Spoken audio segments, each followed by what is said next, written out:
Hello, everyone. Welcome to Zen and Fanfics. Today we are featuring What If Deku Had the Omnitrix with One for All? The story is written by Freddy Doom 5 on Wattpad. Before we start, please like and subscribe for more content. Now let's dive into the story. We open on a bus rumbling down the highway toward an unknown destination. The students of UA High are scattered through the seats, some chatting excitedly, some dozing, others glued to their phones. The low hum of the engine fills the air. In the very back sits a fluffy green-haired teen, pencil moving swiftly across a sketch pad balanced on his knees. Emerald eyes, sharp with focus, for freckles on each cheek, arranged in neat diamond patterns, stand out against his fair skin. Beside him, a silver-haired girl sleeps peacefully, her head resting on his shoulder, completely at ease.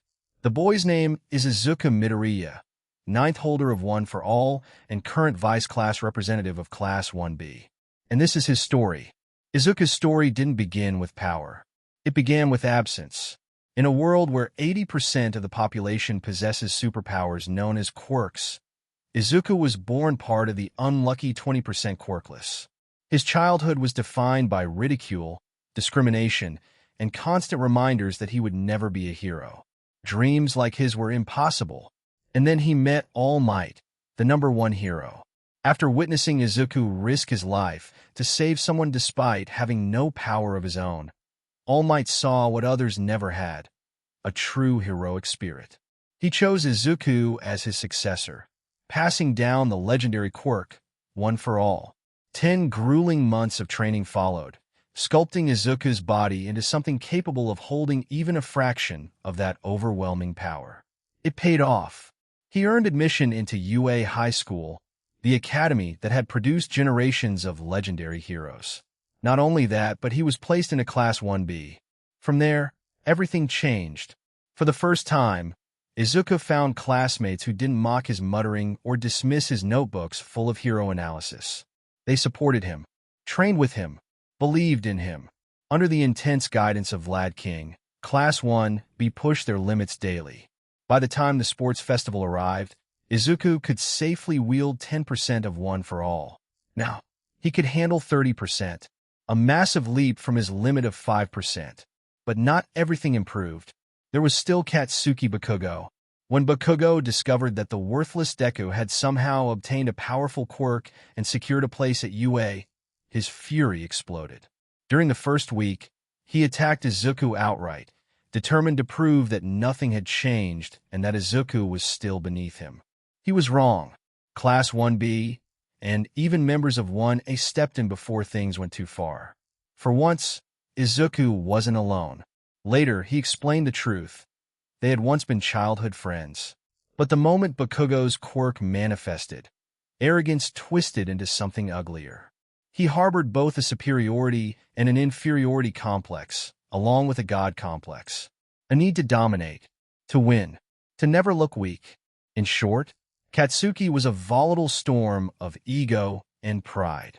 Still, despite the lingering tension, Izuku's life had never looked brighter. He had power, he had friends, he had a future, and as the bus carried Class 1B toward whatever awaited them next, Izuku Midoriya had no idea just how much that future was about to change. Several hours later, the bus rolled to a stop at the edge of a steep cliffside. The doors hissed open, and just ahead of them, Class 1A was unceremoniously sent flying off the cliff the moment they stepped out. Yeah, that was concerning. A few startled murmurs rippled through 1B. At the front, Vlad King clapped his hands together sharply, the sound echoing through the bus. Vlad King. All right, 1B. If you're awake, wake the rest. Then off the bus. I'll explain what just happened after. With that, the BLD-themed heroes stepped outside. Students who had been chatting or staring out the windows quickly moved to nudge their sleeping classmates awake. In the very back, Izuku carefully slid his sketch pad into his bag before glancing at the silver-haired girl resting against him. He gently shook her shoulder. Izuku. Hey, Yanagi. It's time to get up. After a moment, Reiko Yanagi stirred, letting out a soft yawn. She stretched slowly, blinking in mild confusion before recognition settled in. Reiko sleepily. Thank you, Midoriya. I needed that. Izuku smiled warmly. Anytime. One by one, Class 1B stepped off the bus and were immediately greeted by two members of the Wild Pussycats. Mandalay waved cheerfully. Oh good, the rest are here. Izuku's eyes lit up instantly. Izuku's mind. That's Mandalay, the team leader. The Wild Pussycats specialize in mountain rescue operations. Their quirks are perfectly suited for terrain control and emergency response. His mental muttering storm was abruptly cut off. Vlad King. Okay, 1B. Listen up. Every student snapped to attention. Even the groggiest among them were suddenly wide awake. Vlad crossed his arms, scanning his class. Vlad King. The purpose of this training camp is simple. Increase the power, effectiveness, and control of your quirks. By the time you leave here, you will be stronger. His sharp gaze swept over each of them. Not a single student wavered. Good. He nodded once. Vlad King. First phase. You will traverse this forest and reach the camp at the end. It will not be easy. Villain attacks don't come with warnings, they're sudden. Random. Like natural disasters. Pixie Bob will simulate that using her quirk. He jerked a thumb toward the trees. Vlad King. Your objective is simple. Reach the camp. Do I make myself clear? Class 1B. Yes. SIR. Vlad King. Good. You can jump or be thrown. Your choice. Without hesitation, the class rushed toward the railing. Before anyone else could reach the edge, Izuku grabbed Juzo Hananuki by the arm and leapt. They hit the ground hard only for Juzo to slam both palms into the earth. The terrain liquefied instantly, turning soft and malleable just in time for the rest of 1B to land safely in the cushioned ground. As the earth solidified again, Izuku and Itsuka Kendo moved first. Itsuka, all right 1B. Stick together. No wandering off. Izuku was already scanning the tree line. Izuku. Tokage. Monoma. You're scouting ahead. Setsuna Tokage grinned as she detached one eye, sending it floating forward. Beside her, Nito Monoma copied her quirk, detaching one of his own eyes to assist. Monoma squinted into the distance. Nishio. Camp looks far, but manageable. I don't see anything like Vlad-sensei described. A thunderous explosion echoed through the forest. A plume of smoke rose in the distance. Nishio blinked flatly. Never mind. Found them. The detached eyes zipped back to their owners. Setsuna crossed her arms. 1A's fighting already. But something else is heading this way, something big. Looks like some kind of rock monster. Izuku inhaled slowly. Green lightning crackled faintly around his limbs as he activated one for all at 30%. Izuku. I'll handle it. We just need to stay coordinated. Don't let them surround us. The forest suddenly felt a lot less quiet. Meanwhile, a short distance away, the staff stood watching as the students' luggage was quietly transferred to another bus. Vlad King, Mandalay, and Pixie Bob were joined by a tired-looking Shoto Aizawa, whose gaze was locked onto the distant plume of smoke rising from the forest. Vlad glanced at him. Vlad King, you good, Aizawa? Aizawa didn't look away. He just shook his head slightly, eyes narrowing. Aizawa, no. I'm not good, Ken. Vlad sighed. That told him enough. Vlad King. So Bakugo's still causing problems? Aizawa exhaled slowly. Exhaustion etched into his expression. Aizawa. Yeah, it's getting worse. Ever since the sports festival, he hasn't handled losing to Midoriya well. His internship didn't go how I'd hoped either. Now he's failed the final exam. He ran a hand through his hair. Aizawa. At this point, I've considered expelling him, or demoting him to general studies. But you and I both know that wouldn't go over well. Vlad grimaced. While Izuku Midoriya had flourished in Class 1B, growing stronger, steadier, and more confident, Katsuki Bakugo had spiraled in 1A. Whatever had been drilled into him before UA, that strength meant superiority and that weakness deserved contempt, had rooted itself deep. He still didn't see anything wrong with his behavior. In his mind, he was just putting people in their place. And the Hero Commission wasn't helping. They saw Bakugo's explosive power and potential. As far as they were concerned, he was an asset they weren't willing to lose unless he crossed a line far beyond attitude problems. Which meant Yue was stuck walking a tightrope. Vlad folded his arms. Vlad King, all we can do is keep trying to get it through his skull.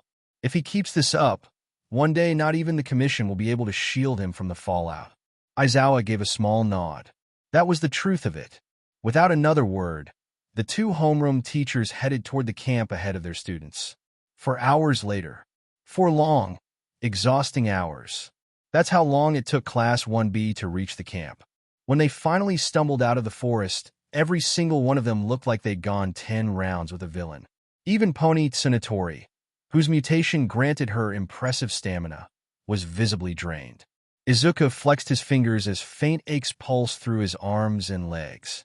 He'd pushed one for all hard during the trek. The strain lingered, but it had been worth it. Beside him, Nito suddenly threw both arms into the air. Nito, we made it. He immediately face-planted into the dirt and passed out. Light snores followed this. Izuku blinked, panting. Well, that took longer than I expected. Setsuna, equally winded, gave a weak thumbs up. Setsuna, yep. Most of 1B murmured their agreement. The rest were either too exhausted to speak or already unconscious on their feet. That's when Vlad approached with Mandalay and Pixie Bob. Pixie Bob beamed. My, that was good work, kittens. You all did great. Especially that one. She pointed dramatically at Izuku. Pixie Bob, I saw how you handle my monsters. A mischievous glint sparked in her eyes as she lunged forward. Pixie Bob, claim him. I claim him.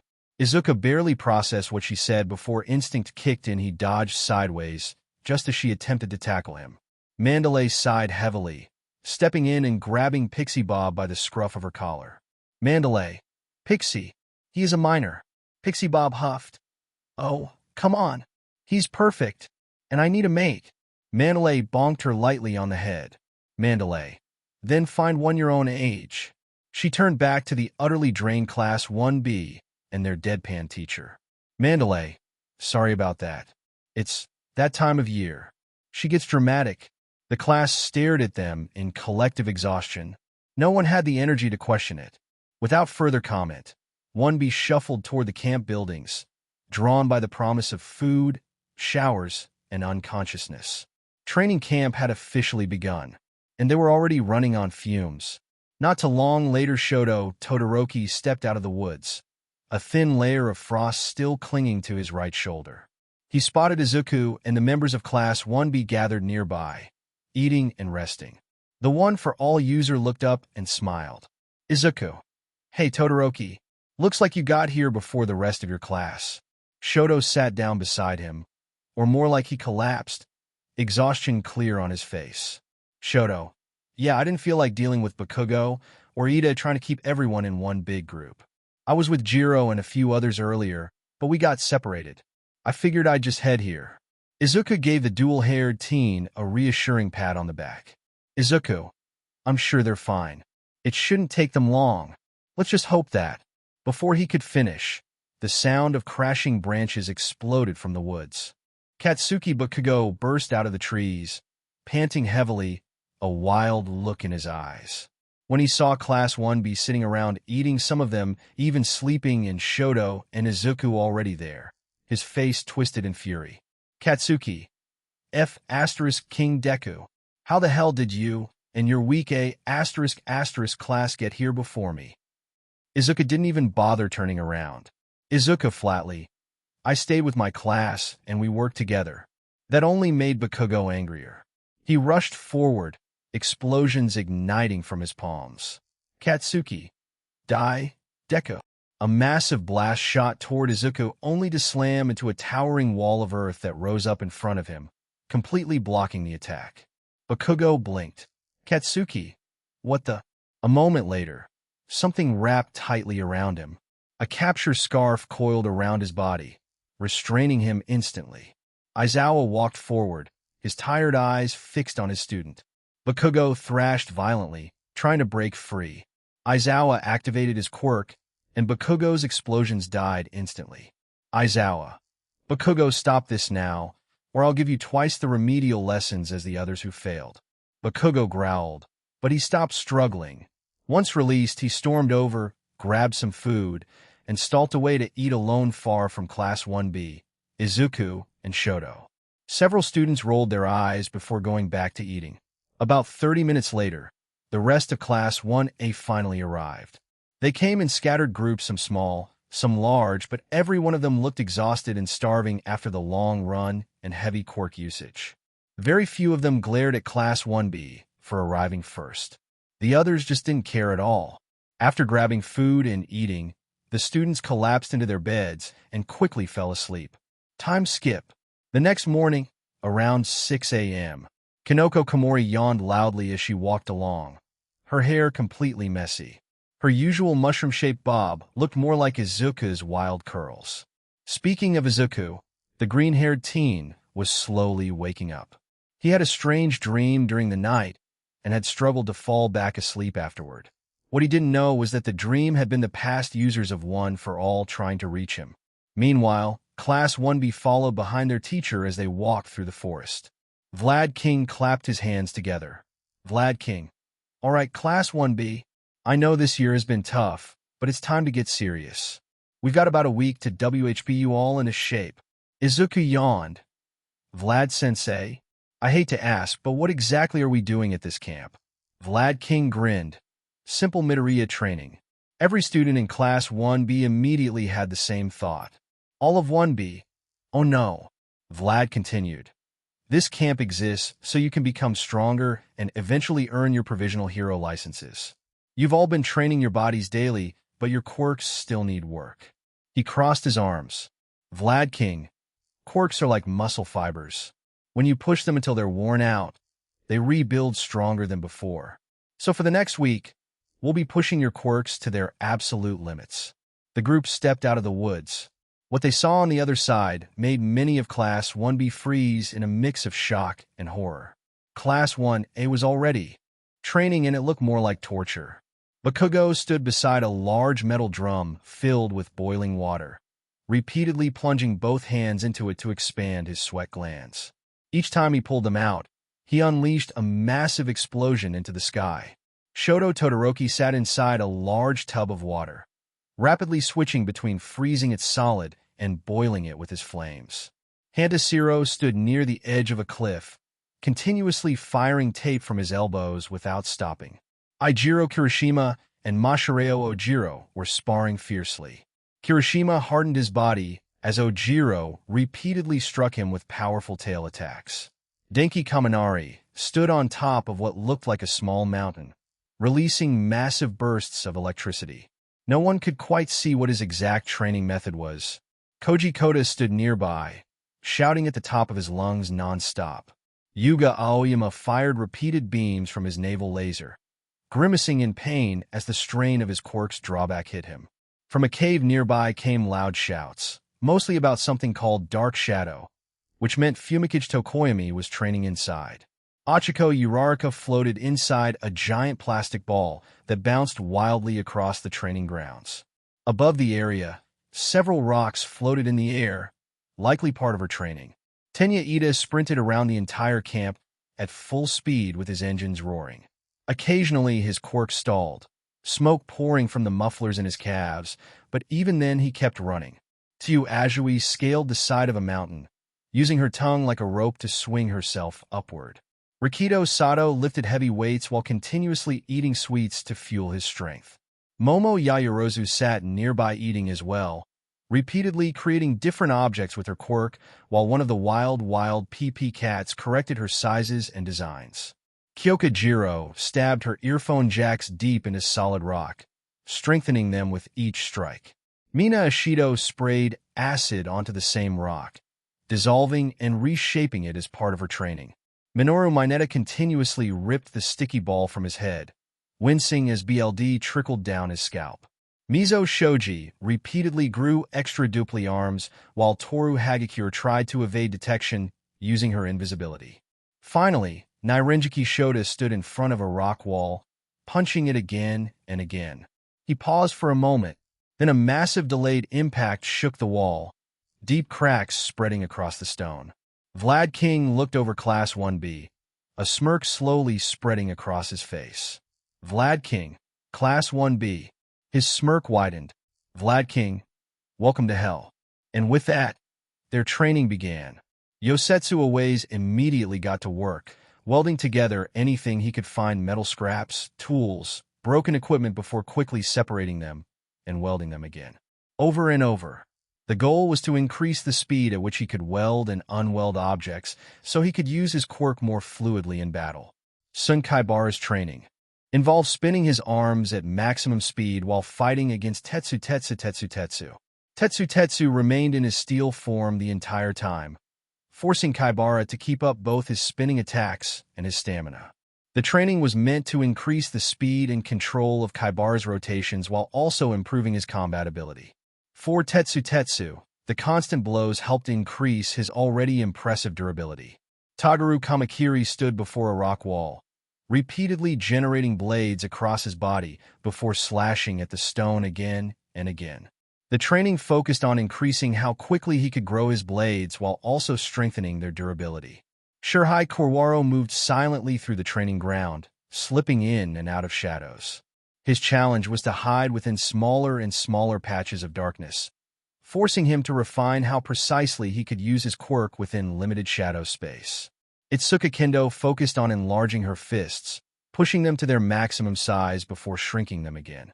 She repeated the process rapidly, aiming to increase both the maximum size of her fists and the speed at which she could change them. Yui Kodai stood nearby with piles of small objects scattered around her. She repeatedly enlarged them before returning them to normal size. Each time, she increased both the number of objects she could enlarge and the maximum size she could grow them to. Kinoko Komori happily spread mushrooms across the area. Some grew so large they nearly reached the height of the surrounding trees. Her training focused on expanding the range and scale of her mushroom production. Ibara Shiozaki stood with her vine-like hair extending in every direction. She produced as many vines as possible while attempting to control them all simultaneously, pushing the limits of her multitasking ability. Jiroda Shishida fought against Kozai Tsuburaba in a brutal sparring match. Shishida had transformed into his massive beast form and relentlessly attacked. Tsuburaba responded by creating solid air barriers to block the strikes. Each barrier shattered under the beast's power, but observers noticed it took slightly longer to break each time. The exercise helped Shishida maintain control in his beast form, while Tsuburaba steadily strengthened the durability of his barriers. Pony Tsunatori floated several of her horns around her, creating more and more while attempting to control them all at once. The goal was to increase both the number of horns she could control and the speed at which she could produce them. Setsuna Tokeage repeatedly detached pieces of her body, sending them flying in different directions before reforming herself, only to break apart again moments later. The constant repetition helped her improve both her control and the speed of reassembly. Manga Fukudashi and Nito Monoma were the only ones not doing physical training at the moment. Monoma sat with a notebook, carefully writing down strategies. His assignment was to come up with quirk combinations he could perform using only a limited number of copied quirks. Once finished, he would test those strategies by copying quirks from both Class 1B and Class 1A. Beside him, Manga Fukudashi flipped through a dictionary, writing down different onomatopoeias he could use with his comic quirk. Once he had at least 20 prepared, he would head into the forest to begin practicing with them. Juzo Hananuki repeatedly softened objects into a semi-liquid state before restoring them to normal. Each time he moved on to larger and larger objects, training his quirk to affect greater sizes more quickly. Kojiro Bondo constantly produced large amounts of his glue-like substance while trying to keep it in a liquid state for as long as possible. The goal was to improve both the volume he could produce and how long it remained usable. Reiko Yanagi stood calmly while dozens of rocks and objects floated around her. She steadily added more to the orbit around her body. Since her quirk's weight limit couldn't increase beyond roughly the weight of an average person, her training focused on increasing the number of objects she could manipulate simultaneously. Hiryu Rin repeatedly formed scales across his body before launching them like projectiles. After several rounds, he would pause briefly to eat collagen and calcium-rich foods, since his quirk required those nutrients to produce scales. The training helped improve both their durability and the speed at which he could generate them. As for the green-haired protagonist, Izuku Midoriya was in absolute hell. He wore weighted clothing so heavy that each piece weighed nearly 5 tons. On top of that, he had 4 additional weighted braces, 2 on his arms and 2 on his legs, each pair weighing roughly double his body weight. This brutal routine had been designed by none other than Gran Torino. The retired hero had sent a special training plan to the Wild Pussycats, and it was basically the famous routine from One Punch Man, except far worse. Instead of the usual 100 push-ups, 100 sit-ups, 100 squats, and 10 kilometers run, Izuku's version had 600 push-ups, 600 sit-ups, 600 squats, and a 6-mile run. Thankfully, he was allowed to use One for All, but only at the lowest possible percentage that he could move at. The restriction forced his body to adapt to the overwhelming weight while gradually increasing his strength and endurance. The problem? Izuku was already completely exhausted, and training had only just begun. Class 1A and 1B had just finished training for the day, and everyone was completely exhausted. Izuku had changed back into his normal clothes, but after the intensity of his training, he could barely keep his eyes open. After the wild pussycats told them they had to make their own food, both classes slowly dragged themselves to their feet and shuffled toward the kitchen area. Izuku pushed himself up, ready to help, when he felt a hand rest gently on his shoulder. He turned to see Itsuka, her expression filled with concern. "Itsuka, Midoriya, you don't need to help. Just rest, okay? We've got this." Izuku shook his head lightly. "Izuku, I can't do that." Before he could finish, Juzo stepped in. "Juzo, dude, you were doing way more intense training than most of us." He walked over and placed a reassuring hand on Izuku's shoulder, giving him a relaxed smile. "Juzo, let us handle it, man. You need the rest more than we do." The rest of Class 1B chimed in, voicing their agreement. Izuku gave a small, grateful smile. "Izuku, thanks guys, you're the yon best." He rested his head on the table, his eyes closing almost instantly as sleep took over. The members of Class 1B smiled softly at the sight, a few of the girls blushing at how peaceful, almost cute he looked. Meanwhile, in Izuku's mindscape, Izuku's eyes snapped open. He stood in a vast, empty void. Shadows clung to his body like a living mist, covering most of him. Only his eyes, one ear, and part of his chest remained visible. Then he heard them. Voices. Female voice. "It's happening faster than we expected." Male voice 1. "True. But he's gaining control quicker, too. I think mine will manifest first. It feels closest." Male voice 2. "Daigoro is right. Black Whip will appear soon. Strangely, I can also feel danger sense nearing manifestation. We must be patient. All for One will make his move eventually. And I'd prefer the 9th to have all of our quirks before that time, even if 2 of us still refuse." Male voice 3. "No. Absolutely not. The boy is too young to handle Gearshift and FA Gene." Male voice 1. "Like hell he is." Female voice. "Oh, calm down. Look, I get it. Those quirks are far stronger now than when you had them. But Toshi chose well. He's only had this power for a few months, and he's already made incredible progress. Yeah, dumping multiple quirks on him at once isn't smart, but that's why we agreed to pass them on when we believe he's ready." The argument continued, voices overlapping, rising and falling, until another voice cut through the noise. Male voice 4. "I'm sorry you have to hear this." Izuku turned as best he could and saw a man with pure white hair and glowing green eyes that carried both power and an unmistakable warmth. Male voice 4. "It's not time, but soon, 9th." The man extended his hand. Izuku tried to do the same, and to his surprise, the shadowy mist forming his arm shifted, shaping itself into a solid arm and hand.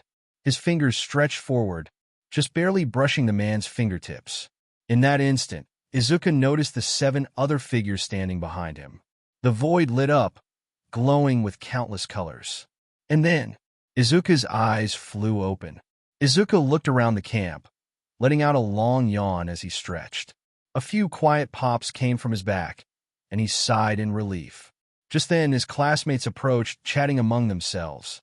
Izuku's mind. It's that dream again. One of them told him they had made dinner. Izuku nodded, grabbed a plate, and sat down to eat. But as he took a few bites, something nagged at him. He paused. Izuku, hey guys? They turned toward him. Jizo. Yeah, man? Izuku hesitated. Has that kid eaten at all? Also, where is he? The group exchanged glances before shrugging. Izuku. No clue. Izuku sighed, setting his plate down. Well, I'm gonna go find him and bring him something. Grabbing a portion of food, he stood and headed off into the dimming evening. After a bit of searching, Izuku found himself near a cliffside. There, sitting alone, was the boy he'd been looking for. A young kid with short, spiky black hair.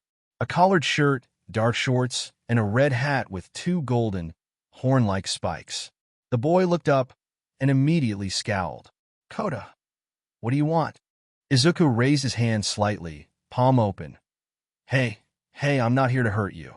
I just wanted to check if you've eaten anything. Kota opened his mouth to snap back, but his stomach growled loudly instead. He froze, then looked down embarrassed. Izuku chuckled softly.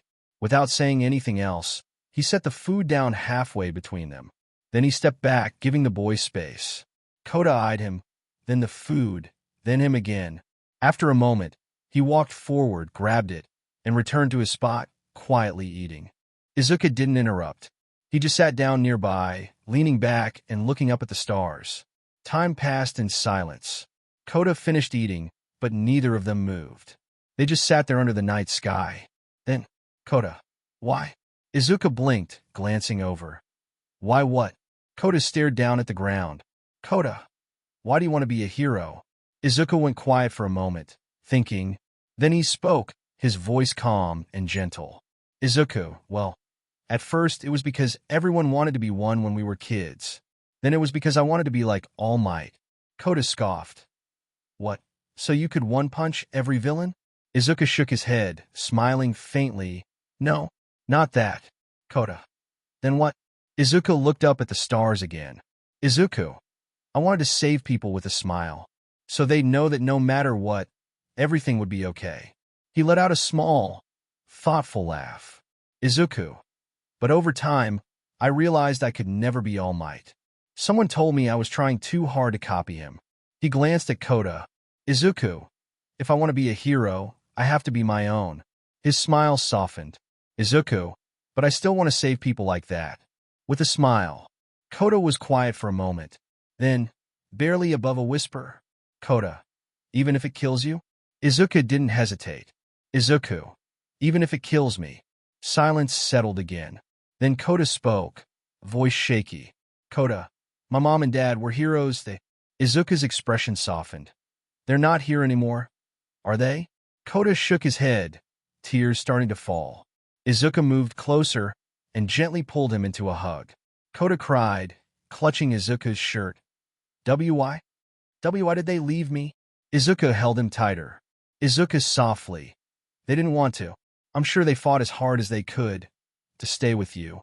Kota, then why aren't they here? Izuku's voice dropped, heavy but steady.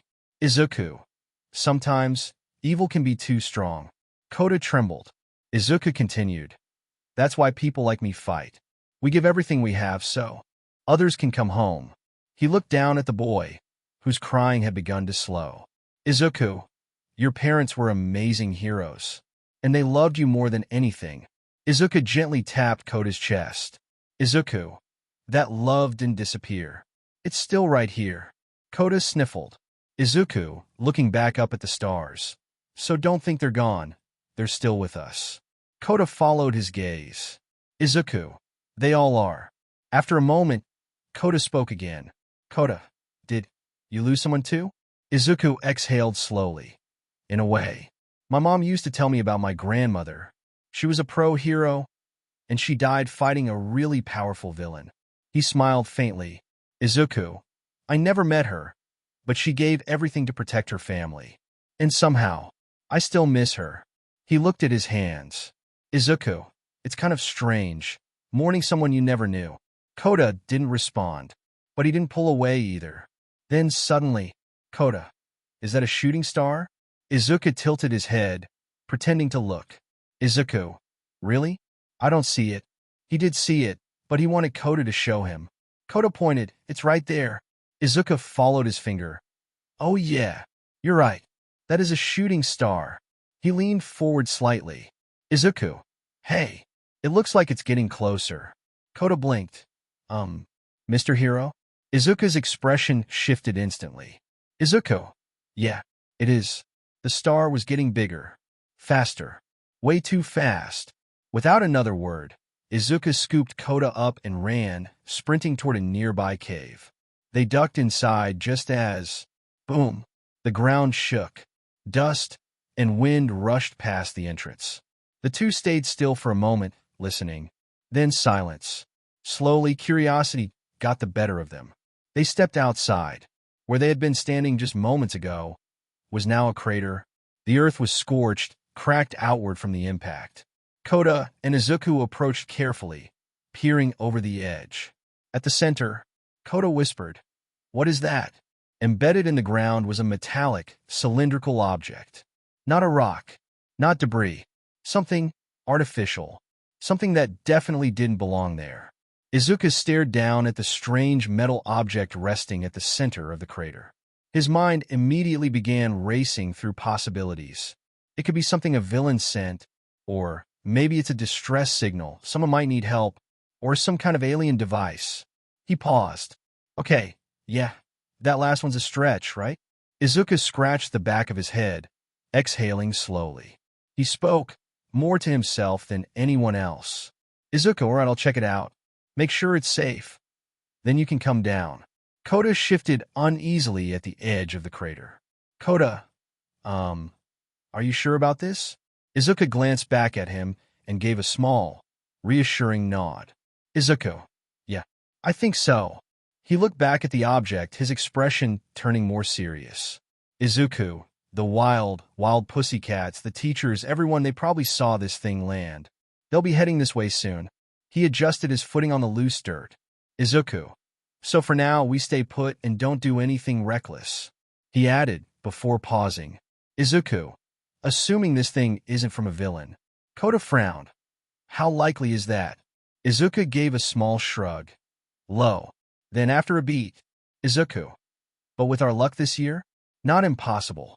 Kota didn't look reassured. Carefully, Izuku began making his way down into the crater.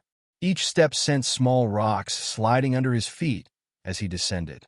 The air felt different here, warmer, almost humming faintly, like the ground itself hadn't fully settled after the impact. Izuku slowed as he got closer. The object was definitely not natural. A smooth, metallic cylinder, partially embedded in the earth. Its surface was scorched but oddly intact. No cracks, no dents, almost like it had meant to land this way. Izuku muttered under his breath, weird. He circled it slowly, eyes scanning every inch, trying to spot any openings, seams, or markings. Kota called down, "Do you see anything?"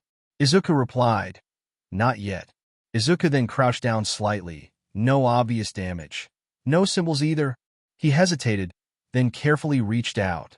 His fingers hovered just above the surface.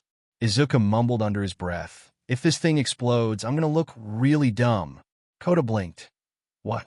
Izuku shouted. "Nothing." Izuku took a breath, then gently placed his hand on the metal. For a split second, nothing happened. Then, a faint click. Izuku froze. The surface beneath his hand lit up, thin lines of light spreading across the cylinder like veins, glowing a soft, pulsing green. Kota shouted, "Izuku?" Izuku shot back, already stepping away. "I didn't do anything." The object let out a low hum, the sound deep and mechanical, vibrating through the ground. A seam appeared, right down the center, and slowly, it began to open. Izuku blinked in confusion. "What the?" Kota stepped closer, trying to peek into the crater. "Kota, what is it?" Izuku leaned down slightly, eyes narrowing. Izuku, it's a watch? What's a watch doing in space? He hesitated for only a moment before reaching out with his left hand. The second his fingers brushed it moved. The device sprang to life, snapping onto his wrist with a sharp click. Izuku yelped, stumbling back. Kota jumped. What the heck? The two of them panicked, shaking and tugging at the strange watch as if it might come off. It didn't at all. After a few frantic seconds, they both froze, breathing heavily. Slowly, they looked down at it. Kota tilted his head. What kind of watch is that? Izuku swallowed, still staring at it. Don't know. It kind of looks like one my dad used to have. He said it was from the pre-quirk era. Izuku frowned. But this one, it's way more advanced. The surface of the watch gleamed faintly, its design sleek, with a strange green glow pulsing at its center. Izuku, way more. Before they could think any further, a voice was heard. Vlad King, Midoriya. Both of them looked up. Their teachers in the wild pussycats were rushing toward them. Vlad King reached the edge of the crater and looked down, eyes sharp. Vlad King, Midoriya, what the hell happened? Izuku scratched the back of his head, giving an awkward, sheepish smile. Izuku, well, I went to check on Kota, and then a meteor fell, and it had this watch in it, and now it's stuck on my wrist. Vlad King stared at him for a long second. Then he face-bombed. Nearby, Mandalay rushed to Kota's side, checking him over. Mandalay? Kota, are you all right? Kota, I'm fine, he muttered, still staring at Izuku's wrist. The other members of the Pussycats cautiously approached the crater, examining the metallic object the watch had come from. Everything seemed fine. Then a voice spoke. AI voice. DNA bonding complete.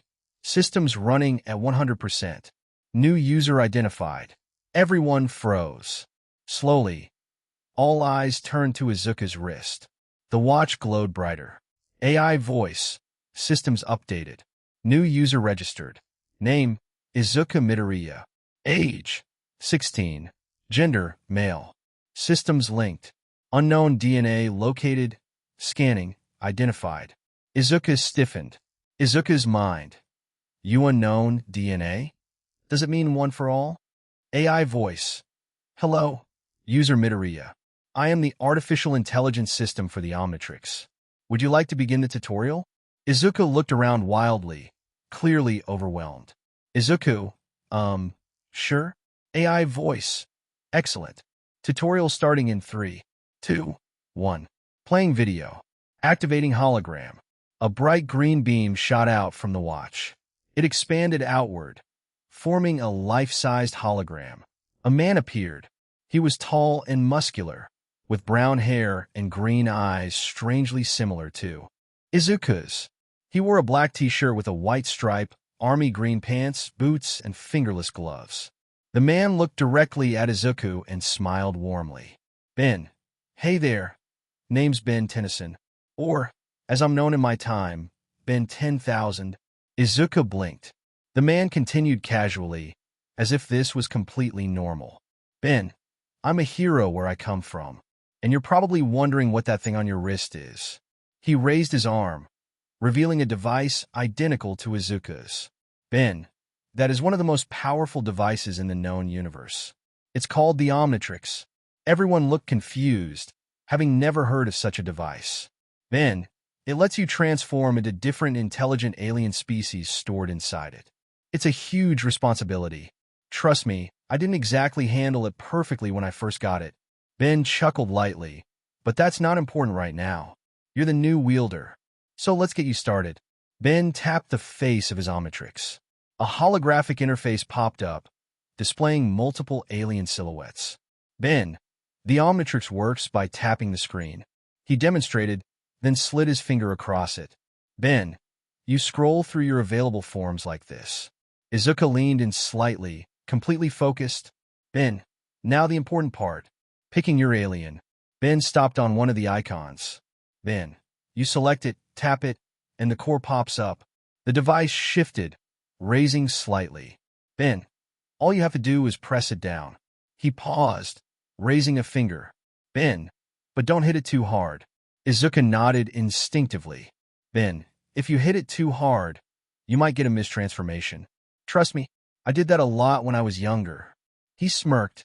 Ben, thankfully, that issue's been mostly fixed.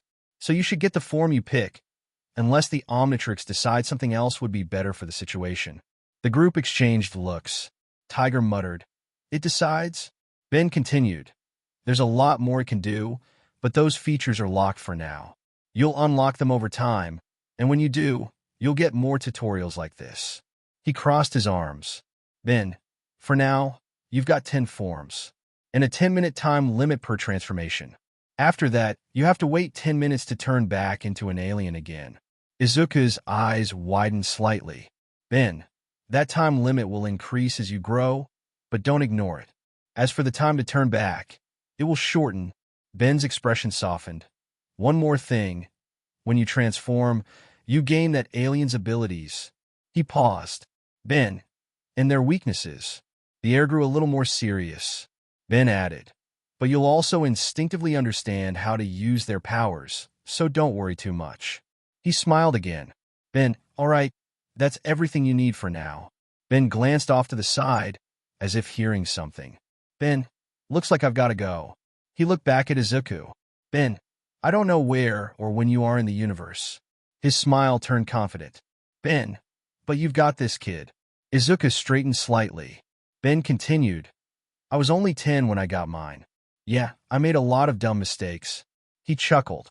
"Ben, but I also helped a lot of people." His gaze sharpened in a good way.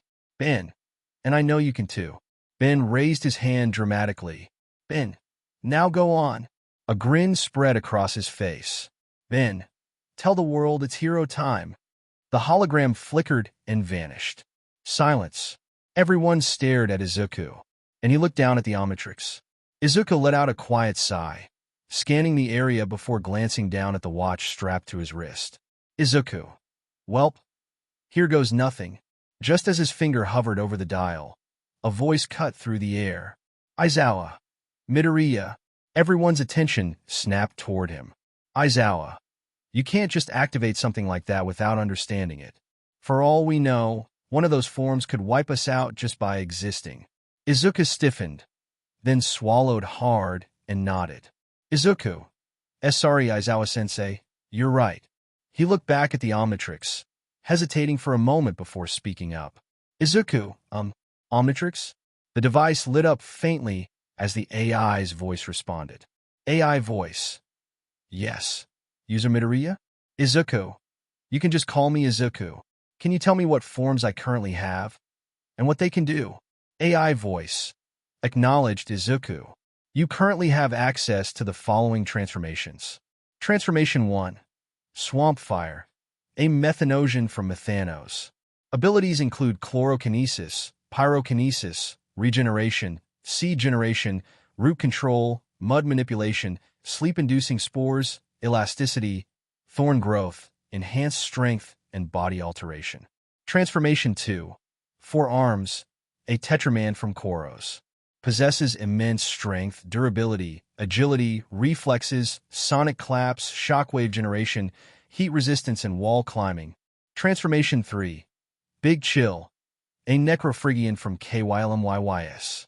Capable of cryokinesis, flight, intangibility, ice generation, freeze breath, extreme temperature resistance, space survival, underwater breathing, and enhanced physical abilities.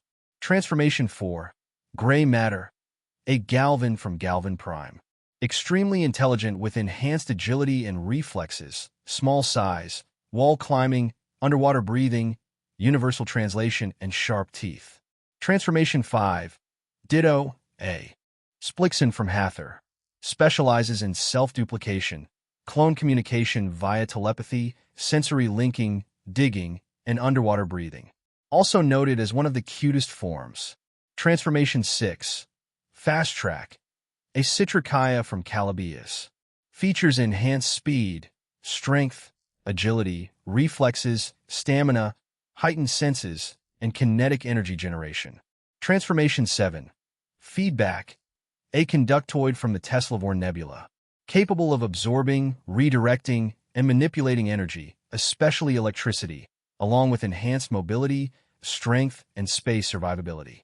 Transformation 8. Chromastone, a crystallopian from Petropia.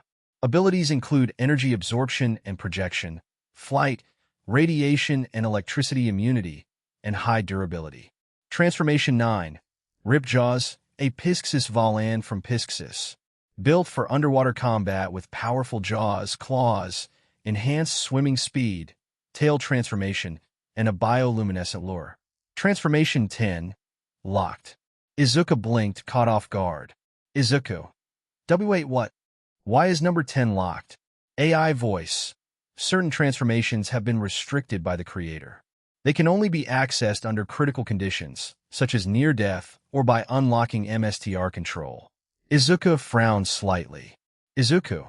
And how do I get MSTR control? AI voice. It may be granted by the creator, a previous user, or unlocked gradually over time through usage. There was a brief pause before the AI continued. AI voice.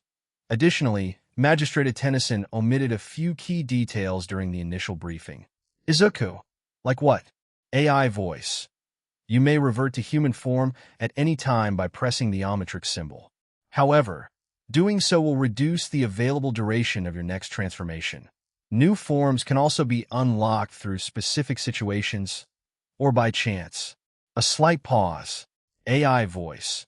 There are also override commands commonly referred to as cheat codes, but access to that information is restricted. Izuku stared at the watch. Izuku. Okay, yeah, that tracks. Well, time to try this out. Izuku lifted his wrist and activated the watch. 3 holographic figures flickered into view. The one in the center had wide frills extending from its head and a crest along its forehead. The one on the left had 4 eyes, a beard, and its hair tied back in a ponytail. The one on the right resembled a fish-like creature. Izuku hesitated for only a second. Before tapping the center option, the hologram snapped inward. A black and green cylindrical core rose from the dial, a glowing green hourglass symbol pulsing at its center. He took a breath. Izuku. Welp, here goes nothing. He slammed his hand down on the core, and everything erupted in a blinding green flash. Transformation scene. Izuku stood frozen, staring at the watch, but the world around him dissolved into swirling black and green particles. A pulse of light. A single cell appeared, glowing faintly. It stretched, split, then violently snapped back together, warping and reshaping as if rewriting itself. Another flash. Izuku's skeleton flickered into view beneath his skin. Flash. His body glitched between forms, himself, then a shadowed silhouette, then himself again. From the Omnitrix, green vines burst outward, slithering up his arm, wrapping tightly around his body. They spread rapidly, crawling over his chest, his shoulders, his neck until they reached his face.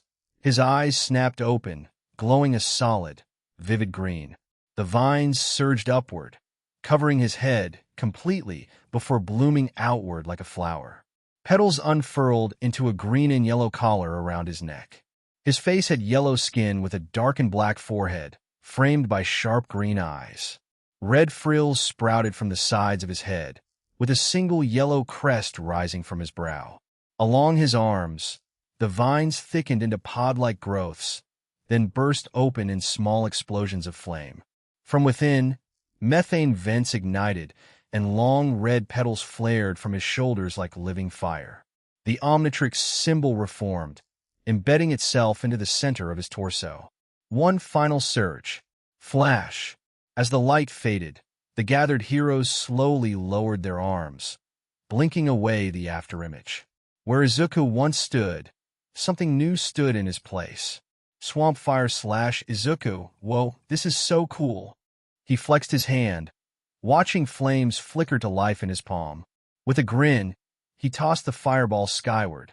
It burst overhead in a brief cascade of fire before fading into nothing. He turned toward his teacher, excitement radiating off him. Swampfire. Looks like I'm going to need a whole new training plan. Vlad King could only stare, wide-eyed, before giving a slow, impressed nod. Inside, Izuku's thoughts burned just as brightly as his new power.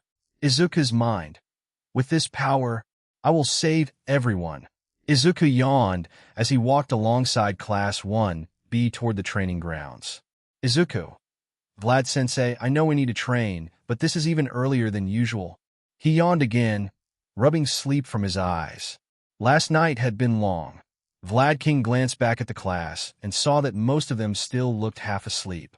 With a sigh, he adjusted his right gauntlet. Vlad King, I know it's early, but all of you need this training. And you especially know why we're starting early now, Midoriya. Izuku sighed. Izuku. Yeah, but why wake up the entire class just so I can train with my new forms? Vlad shrugged. Vlad King. Easier to make one trip. The entirety of Class 1B rolled their eyes at that answer before heading toward their assigned areas. Meanwhile, Izuku looked down at the Omnitrix resting on his wrist. The previous night had turned into a complete mess after he explained the Omnitrix to everyone. The questions had come non-stop in his mind. Could he still use one for all while transformed? Would the boost only affect physical strength and speed? Or would it strengthen the alien's unique abilities too? Izuku blinked and focused back on the watch. Izuku, Omnitrix? AI voice. Yes, Izuku? Izuku, I wanted to ask something. Can I still use my quirk while transformed? There was a brief pause. AI voice. Quirk. I possess no information regarding this term within my database. Izuku blinked in surprise. Then again, this thing probably wasn't even from his universe. Quickly, he explained quirks and how his quirk worked. The Omnitrix processed the information for a moment before responding. AI voice. I see. I had detected an unusual anomaly within your DNA structure, but assumed it was natural for your species within this universe. Izuku scratched the back of his head awkwardly. Izuku. Yeah. My quirk gives me a massive boost in strength and speed, but if I use too much, it wrecks my body. AI voice. Understood. Izuku. So, can I still use it as an alien? AI voice. Most likely. While I can alter your DNA into that of another species, your quirk appears to function separately. However, the exact effects it will have on your transformed states are currently unknown. Izuku grinned. Izuku. Okay then. Let's do this. He activated the Omnitrix and selected Swamp Fire. A burst of green light exploded outward as he transformed, briefly drawing everyone's attention toward him. When the light faded, Swamp Fire stood there in Izuku's place. Swamp Fire / Izuku. Okay, let's see. Green lightning crackled around his body as he activated One for All. Then he vanished into the forest. A powerful gust of wind blasted through the clearing, and only seconds later, he returned far faster than he had managed the previous day. Swampfire / Izuku's mind. Okay, looks like I can handle more than 30% while transformed. That felt closer to 45%. Wow, if Swampfire can handle that much, I wonder what the others can take. Then another idea hit him. Swampfire ignited his flames again while channeling One for All through his body. The result shocked him. The fire instantly shifted from orange-red to a blazing emerald green, burning hotter and wilder than before. Swampfire stared at the flames in amazement. Swampfire / Izuku's mind. So combining One for All with alien abilities strengthens them too. Didn't All Might say his MSDR's quirk became empowered by One for All over time? I really need to study this more. The next 10 minutes passed with Izuku testing Swampfire's abilities and learning the limits of the form before the Omnitrix timed out in a red flash. Because of the Omnitrix, the wild pussycats completely changed Izuku's training schedule. Now his routine alternated between alien training and physical conditioning. He would spend roughly 10 minutes transformed, learning a form's abilities and weaknesses before timing out and returning to his normal exercises while the Omnitrix recharged. Once it was ready again, he would transform into another alien and repeat the process. After he had accumulated enough experience with a form, Tiger would spar against him directly so Izuku could learn how to use the transformations in real combat. Needless to say, Class 1A was absolutely stunned the first time they saw Big Chill flying through the air while effortlessly dodging giant boulders launched by Tiger, who had somehow acquired a massive catapult. Most of the class still thought Aizawa was pulling one of his logical ruses when he explained Midoriya's new powers. But while all the class looked at the scene in awe, one did not. Katsuki Bakugo watched everything with mounting disbelief and irritation. Every victory Deku earned, every bit of praise he received, only made the blonde angrier. He needed a way to finally crush that DMN nerd, something worse than any physical fight. Then his eyes drifted toward the girls of Class 1B, and a cruel idea began to take shape. The Hero Commission had covered up Endeavor's quirk marriage for years because it benefited society. So why would they care if Bakugo did the same? Especially if it meant producing future heroes with powerful quirks. The girls were background extras anyway, disposable nobodies who just happened to matter to Deku. If he forced them into quirk marriages with him, it would hurt Midoriya in a way punches never could. The thought made Bakugo smirk darkly to himself. Once they returned from the training camp and got their phones back, he planned to contact the commission personally and pitch the idea. Unfortunately for him, the creator of this AU despised Katsuki Bakugo and took great pleasure in watching him fail spectacularly. The next evening had been exhausting. Maybe not quite as brutal as the first day of training, but enough to leave every student drained. The members of Class 1A who had remedial lessons the previous night looked especially miserable. Izuku himself was worn out from constantly switching between alien forms during training while still keeping up with his normal exercises. Even so, the effort had paid off. His control over his transformations had improved tremendously. Thankfully, the wild pussycats had prepared something lighter for the students that night. A test of courage. Class 1B would play the role of scarers while Class 1A ventured into the forest searching for cards with their names on them. After 15 minutes, the classes would swap roles. Izuku was only disappointed that Bakugo and the others stuck in remedial lessons wouldn't participate. He had really wanted to terrify Bakugo with one of his alien forms. Instead, Izuku teamed up with Reiko Yanagi, Setsuna Tokage, and Juzo Hananuki. Reiko, the undisputed horror queen of Class 1B, had come up with a scare plan so effective that Izuku had to convince her to tone it down before Class 1A developed lifelong trauma.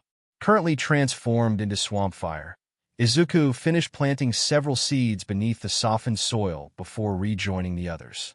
Nearby, Setsuna detached one of her arms and splattered fake BLD across it so it looked freshly severed. Reiko's plan was terrifyingly simple. First, Reiko would use her quirk to rustle bushes and snap branches, making it seem like something was stalking Class 1A through the forest. As the group investigated, the noises would grow closer and more frantic, slowly building tension. That was when they would stumble into the trap. Setsuna would suddenly scream, while Izuku, in his Swampfire form, appeared to attack her using thick vines shaped into a massive axe. In one horrifying motion, he would decapitate her, sending her head rolling directly toward the terrified students. Then Izuku would slowly turn toward Class 1A. Just as panic set in, Juzo would soften the ground beneath them, causing the entire group to sink waist-deep into the earth. At the same time, the seeds Izuku planted earlier would erupt into writhing vines that wrapped around their legs and arms like living hands, dragging them underground. After a few horrifying seconds, the vines would release them, and hopefully, the screaming Class 1A students would run for their lives. Izuku was fully committed to the bit. Using his vines, he shaped crude clothing around his Swampfire form that resembled a scarecrow-like character from an old pre-quirk game called Zardy's Maze. He finished by crafting a massive axe out of hardened vines to complete the look. Honestly, the more Izuku used Swampfire, the more convinced he became that the alien was ridiculously overpowered. Now all they had to do was wait. It didn't take long before movement caught their attention through the trees. The first victims were Momo Yaoyorozu and Yuga Aoyama, both breathing heavily as though they had already been chased by something deeper in the forest. Momo leaned against a tree, trying to catch her breath. Momo, it seems we've finally lost them. Meanwhile, Aoyama nervously glanced around the dark forest, clearly on edge. That was Reiko's cue. Behind the pair, branches suddenly snapped. Aoyama yelped and nearly jumped out of his skin, while Momo whipped around in alarm. For a few seconds, everything went quiet again. Then another snap echoed through the woods. And another. Each one grew closer. Louder. Faster. Then came the scream. Setsuna burst from the bushes in absolute terror, stumbling across the clearing while clutching the bloody stump where her left arm should have been. Tears filled her eyes as she frantically looked around before spotting the two classmates. Relief flooded her face. Setsuna gasped. "Oh, thank God. I found you. We need to get out of here. There's a—" She froze. A massive figure slowly rose from the darkness behind her. Setsuna turned, and her expression twisted into pure horror. Swampfire/Izuku. Found you. Swampfire's distorted voice rumbled through the trees as Izuku raised the vine-crafted axe with both hands. Then in one terrifyingly fast motion he swung. Silence filled the forest. For half a second, nobody moved. Then Setsuna's head slid from her shoulders. Her body collapsed forward while her severed head rolled across the ground before stopping directly at Momo and Aoyama's feet. Her eyes looked dull and lifeless, her tongue hanging slightly from her mouth. Neither student noticed the lack of BLD. They were far too horrified for that. Slowly, Swampfire turned toward them. Step, step, step. The monstrous alien advanced while dragging the axe behind him, a dark grin stretching across his face. Swampfire/Izuku. Oh, more food for my children. At that exact moment, Juzo activated his quirk from his hiding place. The ground beneath Momo and Aoyama instantly softened into mud, swallowing them up to their knees as they screamed in panic. Then the vines erupted.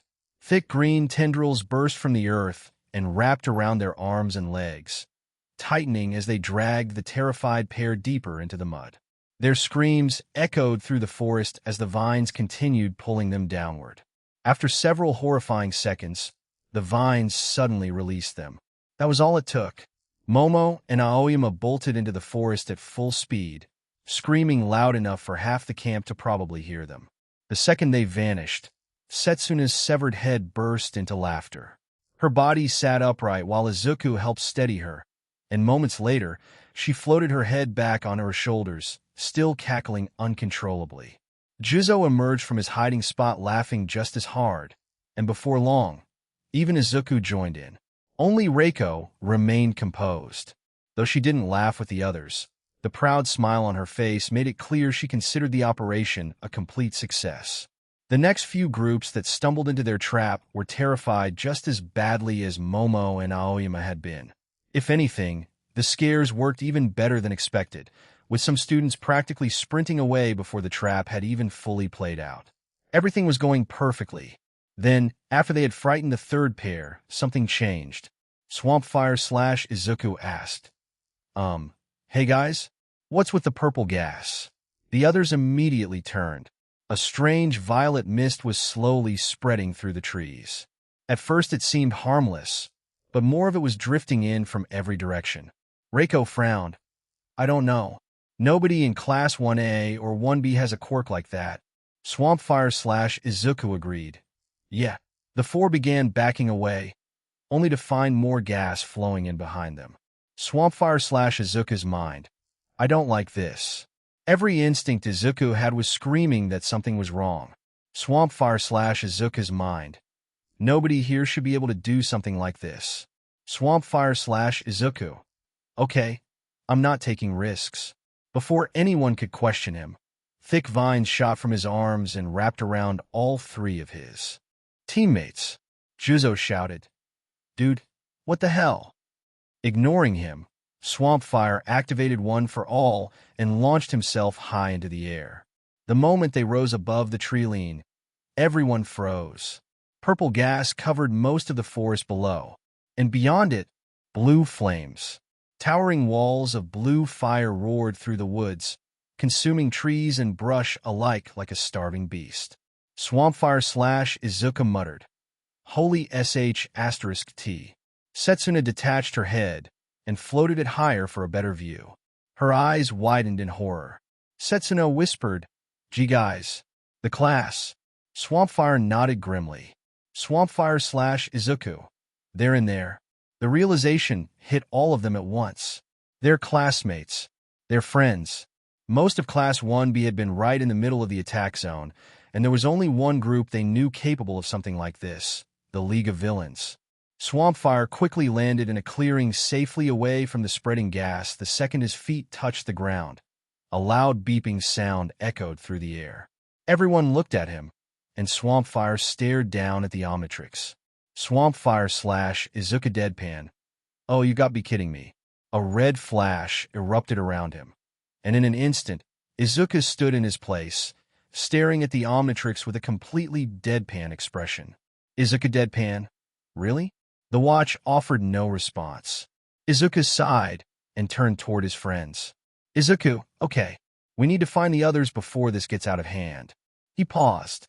"Izuku, more out of hand than it already is." Juzo pointed toward the massive cloud of gas and the distant inferno. "Juzo, okay. But what exactly can we do against that?" Izuku rubbed the back of his neck. "Izuku, I don't know. I can't use my aliens anymore, so that's out. I could use my quirk's air pressure to clear some of the gas, but if somebody's producing it, it'd just come back faster than I could get rid of it. The fire's probably quirk-made too. Whoever started it could still be nearby, or they could already be somewhere else spreading more flames." His eyes narrowed. "Izuku, based on the map from earlier, most of our class should be inside the gas zone. Some might have escaped, but let's hope this gas works like Midnight Sensei's quirk. The color's similar, just a different shade." Then he began muttering. Rapidly, relentlessly, Juzo glanced at the girls. "Juzo, should we stop him?" Reiko shook her head. "Reiko, no. Let him talk." "Juzo, why?" "Reiko, he'll have a plan soon." Almost as if on cue, Izuku suddenly stopped pacing. The thoughtful look in his eyes sharpened. He had an idea. Elsewhere in the forest, Tiger and Mandalay were already battling two villains who claimed to be members of the League of Villains Vanguard Action Squad. One of them was a swordsman with a lizard mutation whose appearance was heavily inspired by the hero killer stain. Wearing a tattered cloth mask, goggles, bandages, and mismatched armor pieces, he wielded a massive sword forged from countless smaller blades fused together. The weapon crashed through trees and earth alike as he relentlessly attacked Mandalay. The hero dodged most of his strikes, but one swing caught her off guard and nearly slammed into her side. Nearby, Tiger was fighting a broad-shouldered woman armed with an enormous magnet. Pixie Bob already lay unconscious nearby, having been defeated earlier in the battle. The woman swung the giant magnet like a club. Tiger ducked underneath it. Using Pliabody, he twisted his arm tighter and tighter, winding it up like a spring before releasing it. The punch exploded forward. Wham! His fist slammed into the villain's face and sent her skidding backward. Tiger immediately rushed forward, grabbed the giant magnet, and hurled it away into the forest before charging after her again. Meanwhile, the swordsman landed lightly on his feet and reached for a smaller hidden blade attached to his belt. Then the ground beneath him suddenly shifted, and for a brief moment he froze. The earth liquefied beneath his feet. "Lizard villain, what the—" Before he could react, he sank into the softened ground up to his waist, and in an instant, the terrain hardened again, trapping him completely. "Lizard villain, what the hell?" His shout echoed through the forest at the same moment Izuku, Juzo, Setsuna, and Reiko burst from the trees. The magnet-wielding villain turned toward the commotion, and that one single moment of distraction was all Tiger needed. He surged forward and unleashed a relentless barrage of punches. 1, 2, 5, 10, 20. His fists became little more than blurs. The villain staggered under the assault before finally collapsing face-first into the dirt, unconscious before she hit the ground.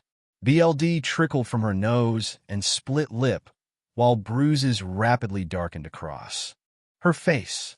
For the first time since the attack had begun, the heroes had gained the upper hand. Tiger immediately rounded on the four students, his expression a mix of relief and frustration. "Tiger, what the hell are you kids doing here? Get back to the cabins right now, before more villains show up." Izuku rolled his eyes. "We would, but there's a problem." Tiger crossed his arms.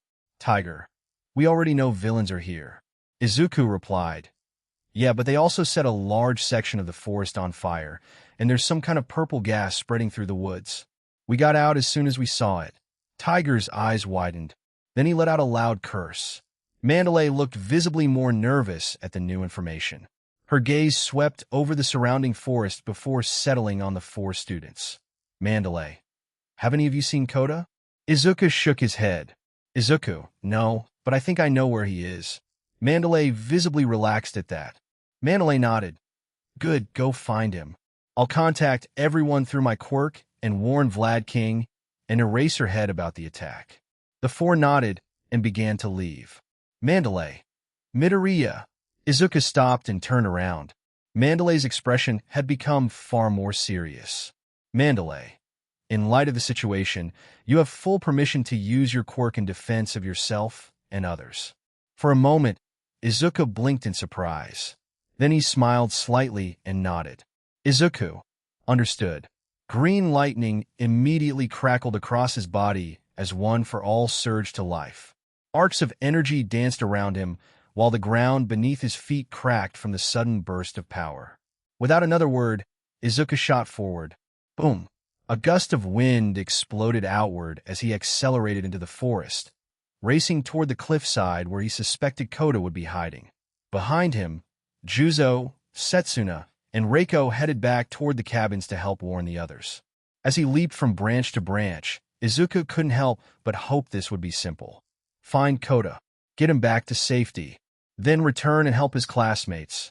Unfortunately, whenever villains were involved, things were never that easy. Izuku arrived at the cliffside only moments later. The impact site where he had found the Omnitrix had already been repaired by Pixie Bob, leaving little evidence of the crater that had once scarred the landscape. Unfortunately, the cliff wasn't empty. Two figures stood there. One was Koda. The other made Izuku's BLD run cold. A tall blonde man with a massive frame, one eye pitch black and the other a dull gray prosthetic. A jagged scar stretched across his face where the original eye had once been. Muscular, the man responsible for the deaths of Koda's parents. A monster who had slaughtered heroes, villains, and civilians alike simply because he enjoyed killing. Muscular turned toward him. The moment his eyes landed on Izuku, a wide grin spread across his face. Muscular, well, look what we have here. Another brat. Then he paused. His grin faltered. Muscular, wait a second. You're that Midoriya kid. The villain clicked his tongue in annoyance. Muscular. Dim in. I was hoping for someone new to kill. Oh well, at least one of the targets showed up. Maybe you'll give me a decent fight before I hand you over to that masked freak. Izuku's stomach dropped. Izuku, wait, what are you talking about? He immediately dropped into a fighting stance. Across the clearing, Koda stood frozen in terror. Tears streamed down the young boy's face as he stared at the man who had murdered his parents. Then Koda looked at Izuku and saw it. The determination in the teenager's eyes and the silent message in them. Run when you get the chance. Get help. I'll hold him here. But Koda couldn't move. Fear rooted him in place. Muscular noticed it, and he loved it. The terror, that desperation to survive and live. And knowledge that someone needed saving always made heroes fight harder when someone was depending on them. That was what made breaking them so much fun. Muscular spoke casually. Oh yeah, you wouldn't know this, but some creep wearing a skull mask wants your quirk. And the hand guy wants that Bakugo brat, and the bird shadow kid. Izuku's muscles tensed. So it was true the League wasn't just attacking the camp. They were hunting specific targets, and All for One had sent them for One for All. Izuku, pretty stupid telling me your plan. Green lightning began to dance across his body. Izuku, you really think I'm letting you leave this cliff? For a moment, Muscular stared at him. Then he exploded into laughter. Muscular, ha ha ha. The entire cliffside echoed with it. Muscular, you? He pointed at Izuku. Muscular, you think you can stop me? Muscle fibers erupted from beneath his skin. Thick red cords wrapped around his arms, chest, and shoulders like living armor. Muscular, let's find out, kid. The ground shattered beneath Muscular's feet. He vanished. Izuku barely saw him move. Too fast. A fist larger than his head appeared inches from his face. Izuku managed to twist away at the last possible second. The punch missed Izuku but slammed into the cliff behind him. Boom! The stone exploded apart. Izuku immediately counterattacked, cocking his fist back with one for all flowing through his whole body. Red vines glowed briefly as green arcs got brighter and brighter. Izuku, Detroit Smash. His fist slammed into Muscular's armored forearm. The impact blasted muscle fibers away in all directions. For the first time, Muscular looked surprised. He leapt backward as the damaged fibers rapidly regrew. Then the surprise vanished, replaced by pure excitement.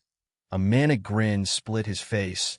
His only real eye lit up with a dark, sinister joy. Muscular, oh, I get it now. His grin widened further. Muscular, I've felt that power before. Muscular cracked his neck, his smile getting bigger, his right eye almost glowing red from his sinister joy and hatred. Muscular, let's see what you can do, successor of All Might. The villain launched forward again. This time, Izuku met him head-on. The two collided in a blur. Muscular threw a right hook. Izuku ducked underneath it. A knee strike. Blocked. An elbow. Dodged. The air exploded around them with every exchange. Muscular fought like a wild beast, an uncaged wild creature who only wanted to fight and kill. Izuku fought like someone desperately trying to survive, as one single mistake meant death. Muscular swung again. Izuku jumped. Green lightning crackled around him. Izuku's mind. One for all. He flipped through the air. Izuku. Manchester Smash. Both heels slammed downward. A compressed blast of air erupted beneath him. The shockwave struck Muscular like a cannon. The villain crashed into the ground hard enough to create a crater. Izuku didn't hesitate. He dropped after him. Don't give him time to recover. 40% surged through his arm. The muscle screamed in protest. Izuku. Smash. His fist connected. The crater deepened for a brief moment. It looked like he had the advantage. Then a massive hand shot from the dust cloud. It grabbed his wrist, and Izuku's eyes widened. Muscular growled. Oh, that's cute. The villain yanked him forward. A fist like a wrecking ball slammed into Izuku's stomach. The world vanished. Air exploded from his lungs. He flew across the clearing and smashed through several trees before skidding to a stop. Pain erupted through his body. Move. Muscular was already there. Another punch. Izuku rolled aside. The ground exploded where his head had been. Another. Another. Another. Each impact left a crater. Each miss came closer than the last. Izuku then finally found an opening. He drove his fist into Muscular's ribs. The impact launched the villain backward and into the cliff face. Rock shattered as the villain's body was sent flying into the rocks. For a second, Izuku thought he had bought himself breathing room. Then Muscular laughed. Chunks of stone rained down as the villain tore himself free. Muscular. Now this is fun. Don't you feel it, kid? All that adrenaline flowing in your body? Now this is a real fight. He ripped a massive boulder from the cliffside and hurled it at the teen. Izuku barely had time to react. The rock slammed into him like a truck, and the pain exploded through his chest. Several ribs cracked instantly. He crashed across the ground before finally coming to a stop. For a moment, everything hurt. His breathing, his arms, his chest. Every movement sent fresh waves of pain through his body across the battlefield. Muscular slowly stalked forward with a grin stretching from ear to ear. Behind him, Koda watched in horror. Because despite everything Izuku had thrown at him, Muscular wasn't even close to finished. Then, beep, the sound echoed across the cliffside. Izuku's eyes instantly snapped down to his left wrist. The Omnitrix symbol had turned green again. Across from him, Muscular was still grinning like a lunatic, eager for the fight to continue. Slowly, Izuku pushed himself back to his feet. Pain flared through his cracked ribs and battered muscles, but he ignored it. BLD trickled from the corner of his mouth, and he wiped it away with the back of his hand. Then he smiled. Not a cocky smile. Not a reckless one. A smile filled with absolute determination, the kind of smile a hero wore when everything seemed hopeless. Because as long as he could still stand, as long as he could still fight, everything would be okay. Because he was here. Izuku. Muscular. The villain's grin widened. Izuku's green eyes blazed with conviction. Izuku. Throw everything you've got at me. I won't break. I won't bend. Green lightning crackled violently around him. Izuku. Because it's hero time. For a brief moment, Muscular's grin faltered. There was something in those eyes, something familiar, the same fire he had once seen in another hero. Izuku raised his left arm. The Omnitrix rose toward his chest. His fingers spun through the available forms before stopping on one. Without hesitation, he slammed his palm down. A brilliant green flash erupted from the watch. The light was so intense that Muscular instinctively threw an arm over his face while Kota squeezed his eyes shut behind the rocks. Transformation scene. Izuku stood motionless at the center of a swirling storm of black and green particles. The world around him dissolved. A pulse of emerald light rippled outward. A single cell appeared, glowing faintly. It stretched, split then, violently snapped back together, warping and reshaping as if rewriting itself. His entire genetic structure unfolded before being torn apart and rewritten. Another flash. His skeleton appeared beneath his skin, glowing bright green before rapidly expanding. Bones lengthened. Joints shifted. His frame grew larger. Flash. His body flickered between forms. Human. A black silhouette. Human. Something else. Human again. Streams of green energy surged from the Omnitrix. Bloodgung veins rushed up his arms. They spread across his chest, neck, and face. His eyes snapped open. Both burned with brilliant emerald light. Muscles swelled across his body, expanding and thickening dramatically.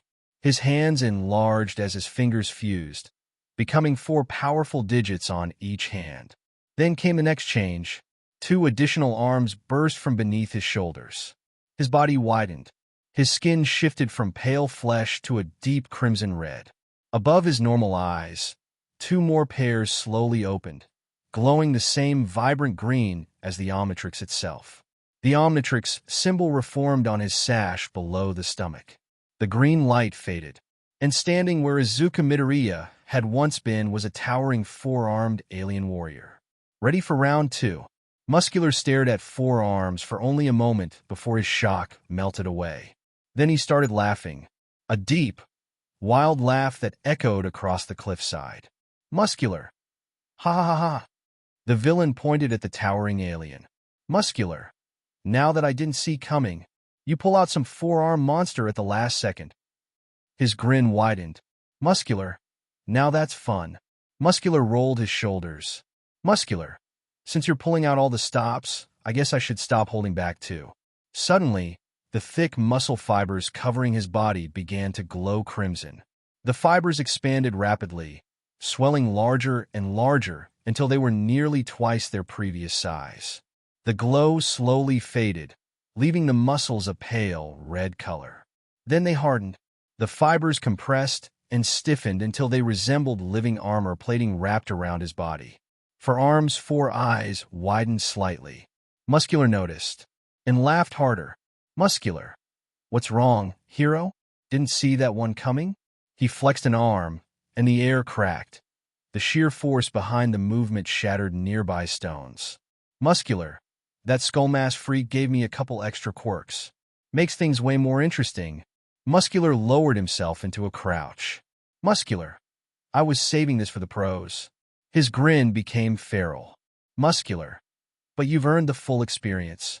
The ground exploded beneath him. Muscular. Now die.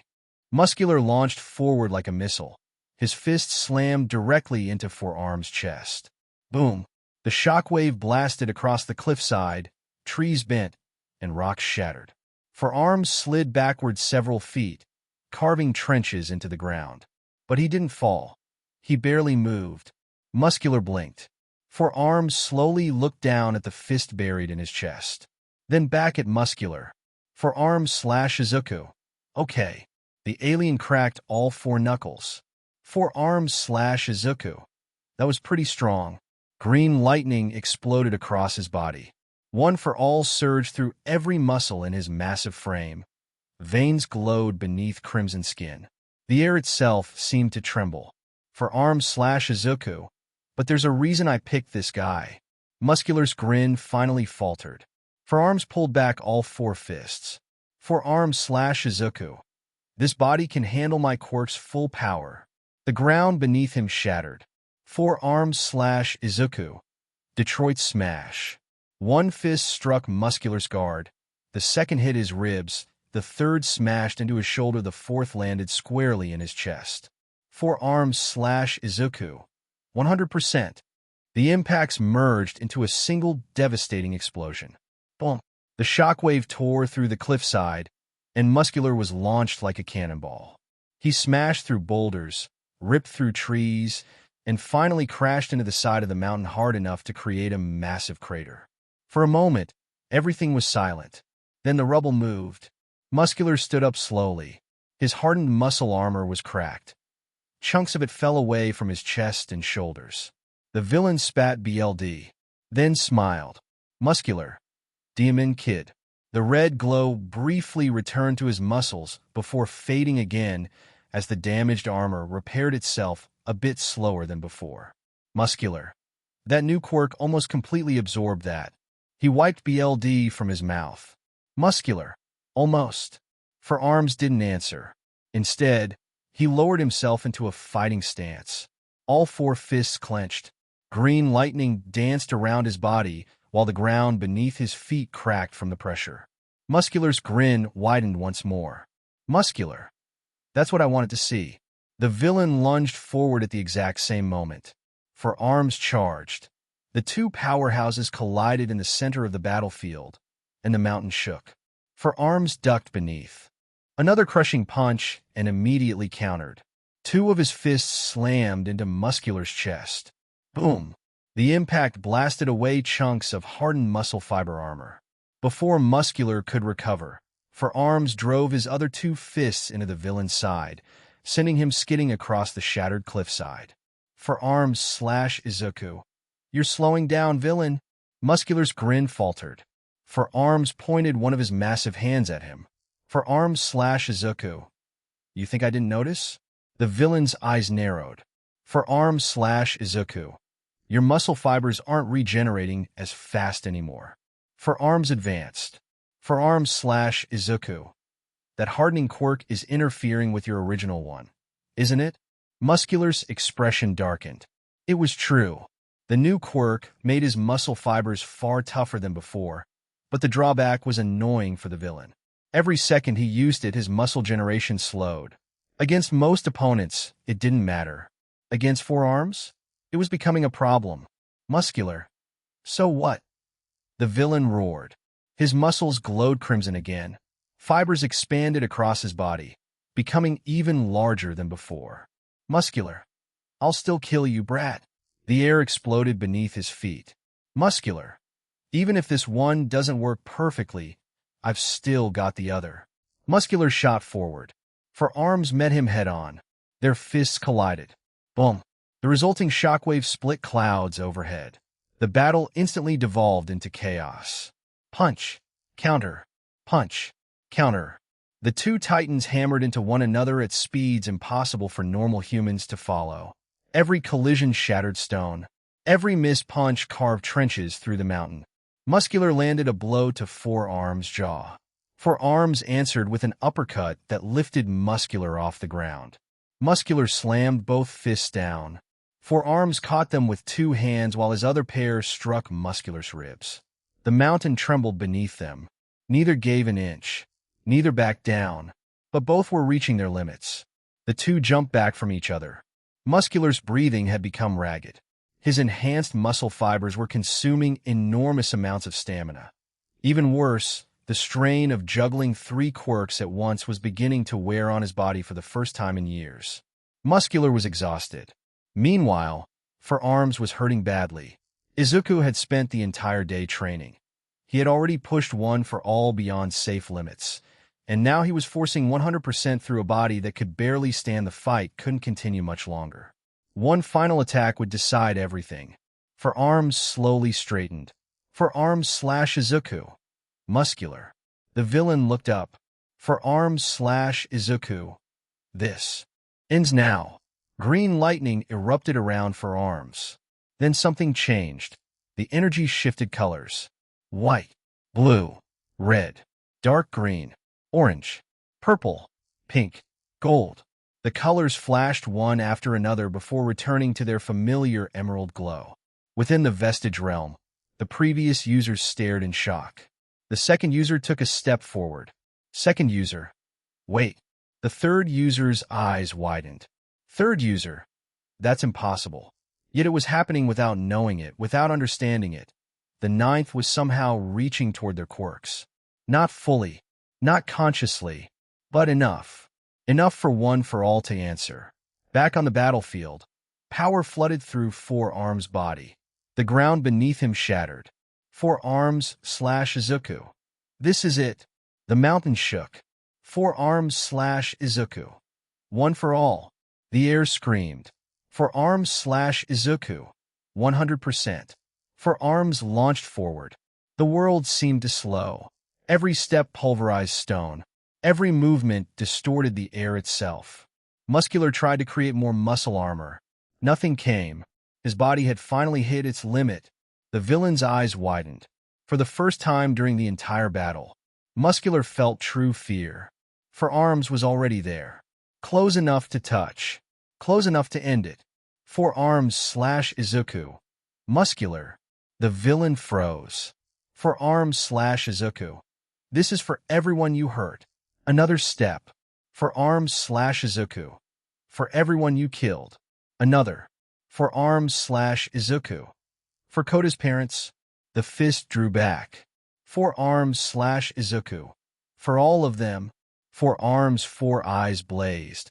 His fist was covered in prismatic light. For arms slash Izuku. Tokyo Smaz. The punch landed. For a split second there was silence. Then the mountain exploded. A colossal shockwave erupted outward. The air itself became a weapon. Purple gas was whipped away instantly, and the blue flames were snuffed out across the forest. Trees bent nearly sideways. Villains and heroes alike were knocked from their feet, and miles away, a masked villain wearing a top hat and yellow coat was launched out of a tree. Mr. Compress. WHOA. Mr. Compress hit the ground hard. A marble slipped unnoticed from his coat. Too disoriented to realize it, he quickly grabbed his belongings and fled toward the rest of the Vanguard Action Squad, leaving the lost marble behind. Back on the cliffside, silence returned. For arms stood in the center of a massive crater, breathing heavily. Before him lay Muscular, unconscious, broken. Not a single muscle fiber remained active. The villain who had terrorized countless people was finally defeated. Slowly, For arms raised one of his fists into the air, and a roar of victory ripped its way out of his lips. Behind a nearby rock, Koda stared in awe. The boy's mind drifted backward, to the funeral, to the tears, to everyone telling him his parents had died heroes, and to something his aunt had once told him. Mandalay, Koda, someday you'll understand. You'll meet someone who'll risk their life to save you. Someone who will be.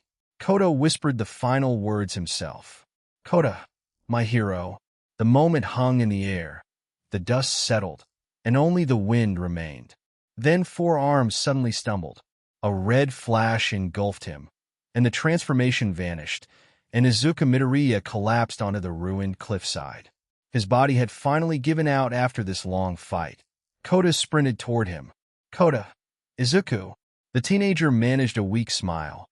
BLD stained the corner of his mouth. Izuku weakly. Hey, Koda. His voice was barely above a whisper. Izuku. Don't worry, I'm okay, just tired. Koda looked unconvinced. Izuku laughed weakly.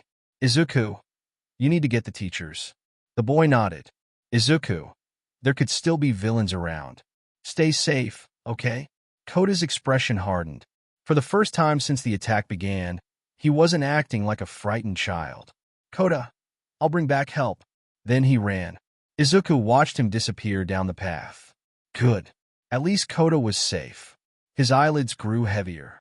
The adrenaline was gone, and his body was at its limit. Then he heard a voice. A calm voice. A familiar voice to those inside One for All. One that instantly sent a chill down his spine. Unknown, my. The voice sounded amused.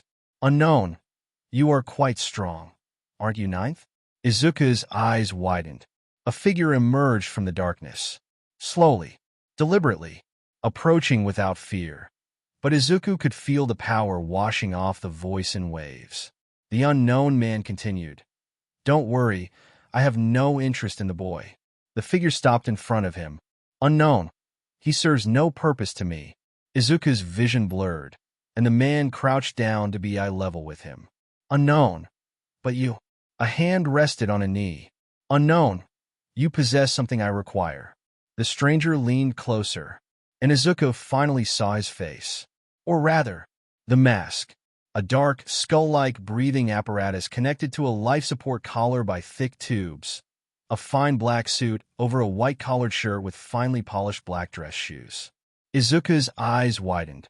Recognition struck instantly, and his voice cracked. If it was fear or exhaustion is unknown. Izuku. All. For. One. The man smiled under his skull-like mask. All for one, ah. A hint of amusement entered his tone. All for one. You figured it out. Impressive, very impressive. Darkness crept into the edges of Izuku's vision. His body refused to move. All for one stood and adjusted his suit. All for one. Rest now, ninth. His voice echoed as consciousness slipped away. All for one. I have plans for you, and when you awake again, we will be able to have a nice chat face to face. The last thing Izuku saw was the silhouette of the greatest villain in history standing over him. Then everything went black, and by the time the heroes got there, Izuku Midoriya was gone. Several hours after the attack on the force training camp, the atmosphere inside UA High School's principal's office was grim.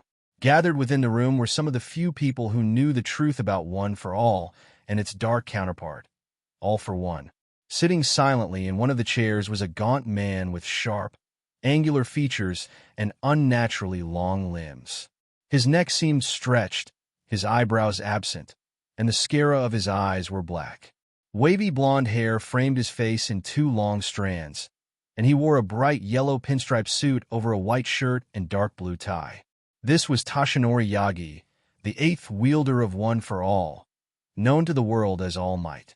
Usually a beacon of confidence, the symbol of peace sat quietly, his blue eyes dimmed with worry.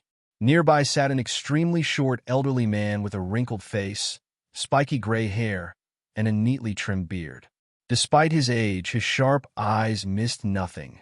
Sorahiko Torino, better known as Gran Torino, remained seated with his arms crossed, his expression unreadable. Standing near the window was a tall, lean man whose stern appearance commanded attention. His dark green hair was slicked back, streaked with yellow, matching both his eyebrows and the rims of his glasses. Bright yellow eyes peered through the lenses as he listened in silence. Mirai Sasaki, Sir Night-Eye.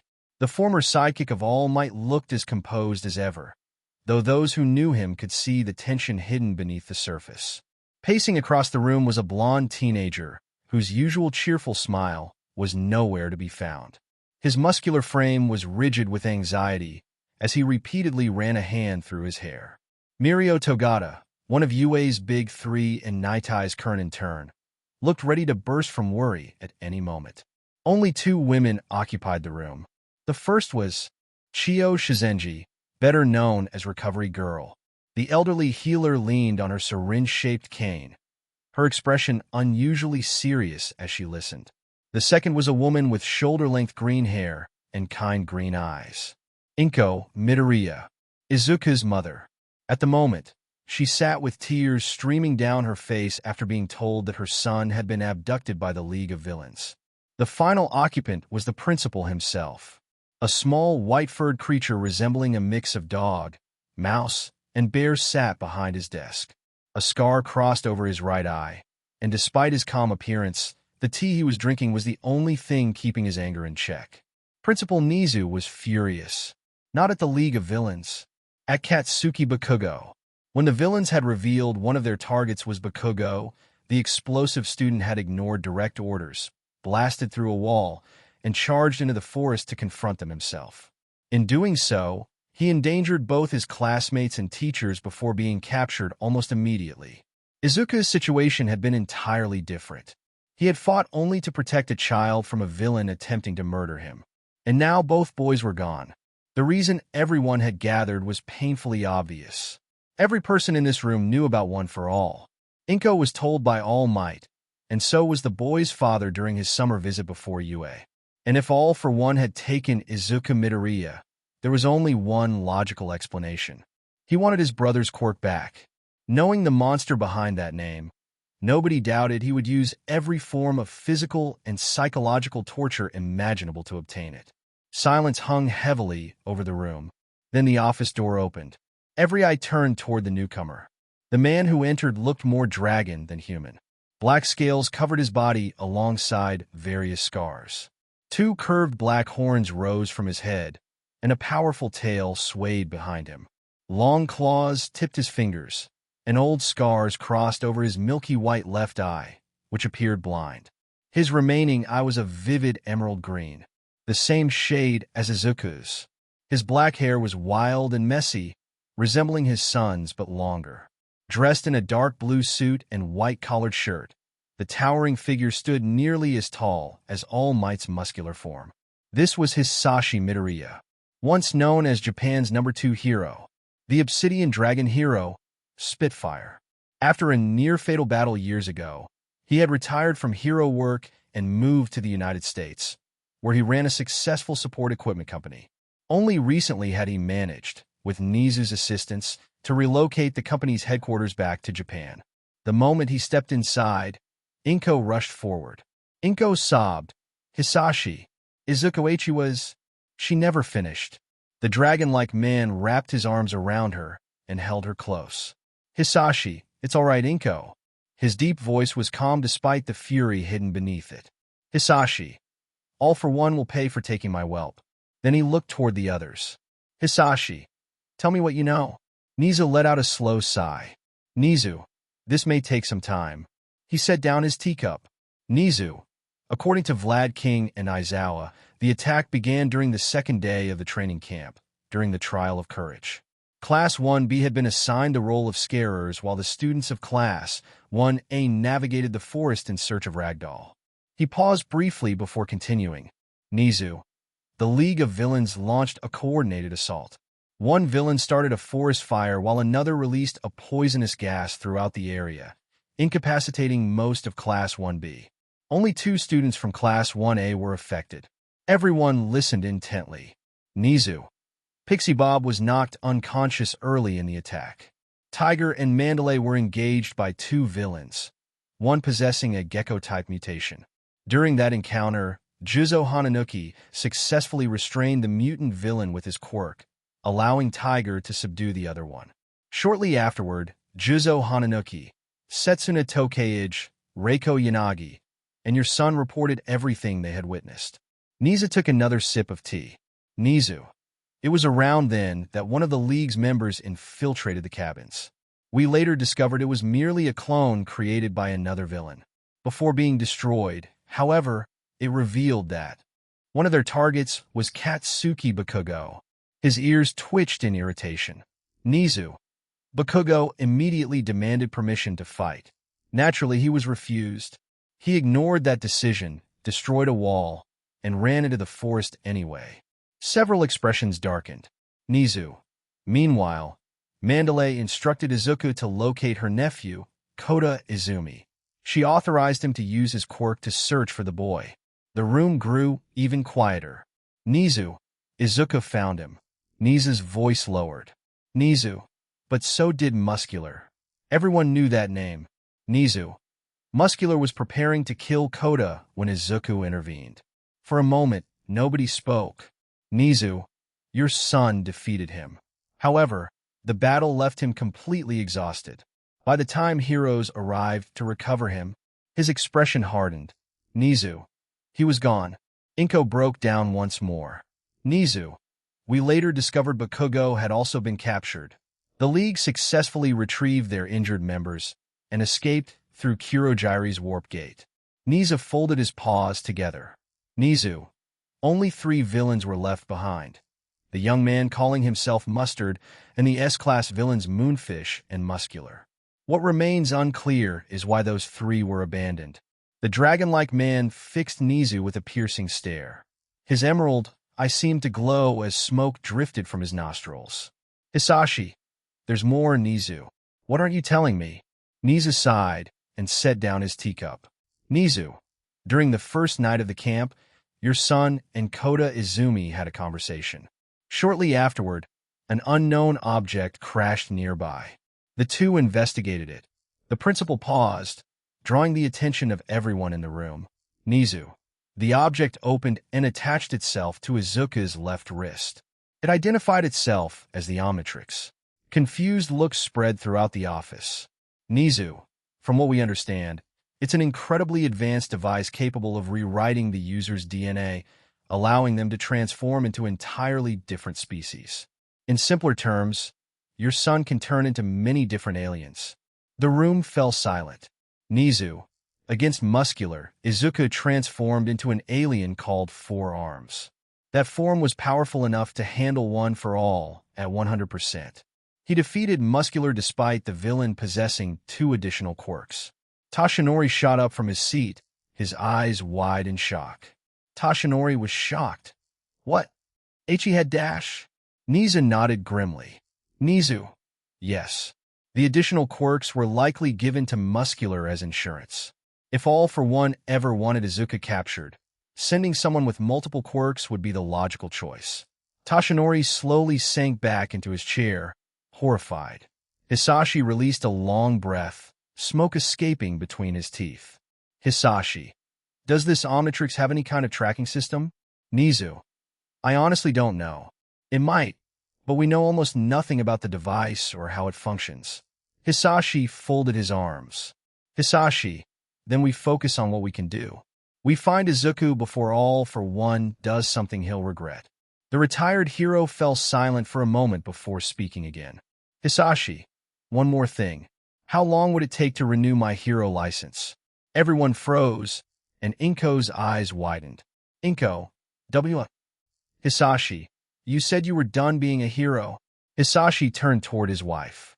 For the first time since entering the room, genuine fury flashed across his face. Hisashi.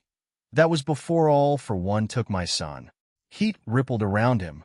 Hisashi. Nothing is going to stop me from being there when Izuku needs me. And nothing is going to stop me from reducing All for One to ashes. His eyes narrowed. Hisashi. He messed with the wrong dragon's family. A small smile crossed Nizu's face. Nizu. A few minutes. I'll take care of it personally. Meanwhile, in a facility in Kamino Ward. Darkness. That was all Izuku Midoriya knew. His body was strapped to a wall somewhere deep inside an unknown facility. The room around him was barely illuminated, leaving only shadows and silence. The teenager remained unconscious. Inside One for All's vestige realm, Izuku found himself standing within the familiar void. He looked down and froze. More of his body was visible than before. His entire arm was now formed, along with most of his chest and head. Before he could think too much about it, a voice echoed through the darkness. About time, kid. Izuku turned around and saw 2 people. The first was a massive, broad-shouldered man with a square jaw, dull blue eyes, and a bald head. He wore a leather jacket with yellow shoulder pads, goggles resting around his neck, and a confident grin. The second was much leaner. His beige hair was neatly parted, and strange crack-like marks stretched down the side of his face. His green eyes carried a calm, thoughtful look. Izuku tried to speak, only to remember he still lacked a mouth in this place. The larger man walked forward and looked him over. Daigoro. So you're the 9th, huh? Gotta say, kid, you're adapting to One for All faster than any of us expected. He grinned. Daigoro. Name's Daigoro Banjo. 5th holder of One for All. Then his grin disappeared, and he looked annoyed about something before he spoke again. Daigoro. Now then, what the hell, kid? Izuku blinked in confusion. Daigoro. I gave you Black Whip, and you didn't use it once against that monster. A smack echoed through the void. Daigoro. OW. The second man lowered his hand. Hikage. He didn't know he could use it. Besides, we prevented it from manifesting. He stepped forward. Hikage. My apologies, ninth.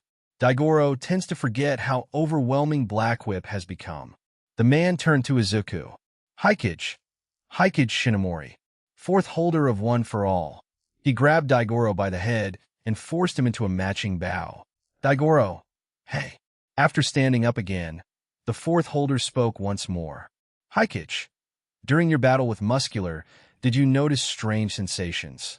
Before some of his attacks? Izuku immediately nodded. Hikage. That was my quirk, Danger Sense. Izuku's eyes widened. Hikage. One for All has finally accumulated enough power to bypass the singularity point. Because of that, the quirks contained within it can now begin manifesting. Your MSTR spent decades building up enough energy for the quirk to cross that threshold unknowingly. Daigoro. In other words, kid, you've got access to more than just super strength now. Izuku stared at them in shock. Hikage. We're here to explain our quirks and to warn you. Daigoro stepped forward and held out his hand. Black tendrils of energy burst from his palm. Izuku noted that the tendrils had a teal outline. Daigoro. Black Whip allows me to create and control energy tendrils. I use them for mobility, restraint, and combat. The tendrils suddenly twisted together. They reshaped into a massive battle axe. Izuku stared in shock. Daigoro, after years inside One for All, the quirk evolved. It can now alter its form however I want. The axe dissolved back into tendrils. Daigoro. Whether that's because of One for All or something else, I honestly couldn't tell you. The weapon dissolved back into tendrils. Daigoro, point is it's stronger than it used to be. Hikage stepped forward. Hikage. Danger Sense allows me to detect threats before they strike. However, this would appear as a sharp stabbing sensation in my head. He rubbed the back of his neck. Hikage. Unfortunately, I lived during the height of All for One's reign. His expression darkened. Hikage. Danger was everywhere. Every street. Every city. He sighed. Hikage. Eventually, I moved into the wilderness to strengthen One for All and avoid attracting attention. After a brief pause, he added sheepishly. Hikage. Also because the headaches were driving me insane. Daigoro. Anyway, that's not why we're here, at least not fully why we are here. His expression became serious. Daigoro. Kid. You're in the belly of the beast. A chill spread through the void. Daigoro. All for One is close. We can feel him. Hikage. But something is wrong. Daigoro. We've fought him enough times to know when something's off. Hikage nodded. Hikage. You must remain vigilant, ninth. Whatever he's planning, you cannot allow your spirit to break. Daigoro placed a hand on Izuku's shoulder. Daigoro. All for One steals quirks by overwhelming a person's will. That's why One for All is so difficult for him to take. It carries the will of every holder before you. A grin crossed his face. Daigoro. The BSDRD tried taking it from me once. He laughed. Daigoro. You should have seen his face when it didn't work. Even Hikage smiled slightly. Then the fourth's expression became serious again. Hikage. Don't underestimate him, ninth. Daigoro. He'll use every trick he has to break you. Hikage. No matter what happens, don't let him. The void began to tremble around them. Hikage looked upward. Hikage. You're waking up. Daigoro stepped back and crossed his arms. Daigoro. Get ready, kid. His grin returned. Daigoro. You've got one hell of a fight ahead of you. Izuku's eyes snapped open. The first thing he noticed was that he couldn't move. He looked around the dark room. The only light came from a small window high on the wall, casting pale moonlight across the floor. Glancing down, he noticed a metal restraint wrapped around his left wrist, completely covering the Omnitrix. He tried to use One for All, but nothing happened. The cuffs around his wrists and ankles had to be quirk-suppressing restraints. He was entirely alone in the quiet dark. Yet his own safety was the last thing on his mind. Are the others safe? Is everyone okay? What about Koda? Izuku let out a slow sigh. Well, if he couldn't escape, he might as well try to get comfortable. There was no telling how long he would be trapped here. He wasn't sure how long had passed when a familiar voice echoed through the darkness. All for one. Ah, good. You're finally awake, Ninth. Izuku snapped his head toward the sound. All for one raised a hand and snapped his fingers. The overhead lights flickered to life. Izuku winced as the sudden brightness filled the room. As his eyes adjusted, he took in his surroundings. It was a prison cell, plain and simple, complete with a basic cot. It looked exactly like the standard prison cells Izuku had researched for an assignment he'd written for Vlad King. His gaze shifted back to the man standing before him. All for one looked just like he had during that chaotic night on the cliff, impeccable and imposing, right down to the sinister, skull-like mask concealing his face. The two of them simply stared at one another, a heavy silence hanging between them until the villain finally broke it. All for one. So, we meet face to face at long last, Ninth. I must admit, you aren't quite what I expected. Izuku scoffed, his voice laced with sarcasm. Izuku. Should I be flattered? All for one. My. So hostile. Izuku rolled his eyes. Funny how that works.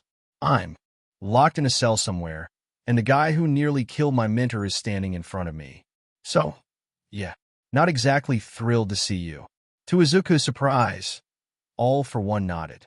All for one, a fair assessment. He then casually took a seat in a chair that, wait, where the hell had that chair even come from? All for one. True, very true. I suppose I can understand your resentment. But I do think we should make efficient use of this meeting.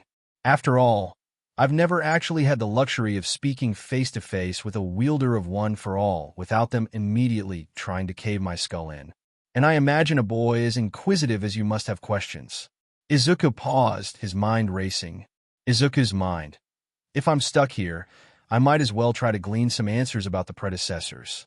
What kind of quirks did they have? Wait, the second and third might have been quirkless like me, and All Might having a quirk back in the dawn of the superhuman era was incredibly rare. Suppressing his anxiety, Izuku exhaled. Izuku.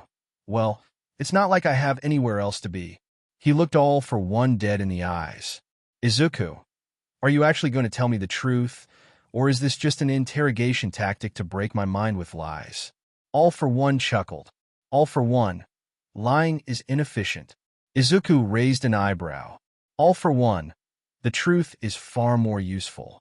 His unseen smile widened slightly. All for one. After all, a lie can be dismissed. The truth stays with a person. Izuku frowned. Izuku. So you weaponize the truth. All for one. Precisely. Izuku. Fine. If I ask a question right now, will you give me the absolute truth? All for one. Of course. Ask away. Whether you wish to know about your predecessors, or perhaps something a bit more personal. Izuku. I'm curious. Were the second and third users quirkless, or did they possess quirks of their own? All for one. Ah, a fascinating first choice. Believe it or not, they did have quirks. In fact, every single one of them did, except for you and All Might. You two are the only two who lack a quirk before receiving one for all. Izuku absorbed the information, nodding slightly. Izuku. I see. All for one, indeed. Though, to be perfectly frank, their abilities weren't entirely worth stealing, at least most of them weren't. Izuku. Did you ever actually try to take a one for all users' original quirk? All for one, no. The second and third were men I despised. Their vestiges alone would have been intolerable. The fourth had a fascinating ability, but I cannot steal quirks from those who have already been dead for some time. As for the fifth, his power was far too volatile and uncontrollable for my tastes. The sixth, let's see, what was his again? Ah, yes, a form of smoke generation. He managed to evade me and perished before I could extract it. And the seventh? Well, I already possessed a quirk nearly identical to hers, rendering the endeavor redundant. And that covers the lineage, I believe. Izuku. All right. Then another question. Why didn't you try to take the Omnitrix from me? All for one. So that's what it's called. He rested his chin against his hand. All for one. I did attempt to remove it. Izuku froze. All for one. A Nomu was ordered to take it from your wrist. The villain paused. All for one. The Omnitrix responded by releasing a surge of green energy and reducing the Nomu to dust. Izuku blinked, genuinely stunned. Izuku, wow. I didn't even know it could do that. All for one, sweat dropped slightly under his mask. All for one. Wait. You truly had no idea it possessed a defense mechanism? Izuku. I've barely had the thing for 24 hours. How am I supposed to know every single hidden setting on a piece of alien technology? All for one. A fair point. A brief, heavy silence settled over the room before the villain shifted his posture, his tone growing more serious. All for one. Now then, Izuku Midoriya. I imagine you are wondering why I went through the trouble of capturing you. Izuku shook his head defiantly. Izuku. Not really. I hold one for all, which makes me your ultimate target. Snatching me makes a lot more sense than trying to kidnap Bakugo. On that note, actually, does Katsuki still have his quirk, or did you steal it? All for one. Oh, he still has it. His quirk and my current biological makeup would not have compatible synergy if I chose to wield it. Izuku, right. His explosion quirk relies on secreting nitroglycerin-like sweat. Combining that and the holes in your hands, if that nitroglycerin got in, it could cause problems. All for one nodded, genuinely impressed. Izuku motioned with his head. Izuku, all right. Continue. All for one folded his hands together. All for one.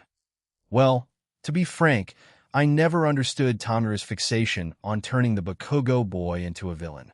The child already behaves like one. No, I wanted you for an entirely different reason. All for one snapped his fingers, and the heavy metal door groaned open. A Nomu stepped into the light.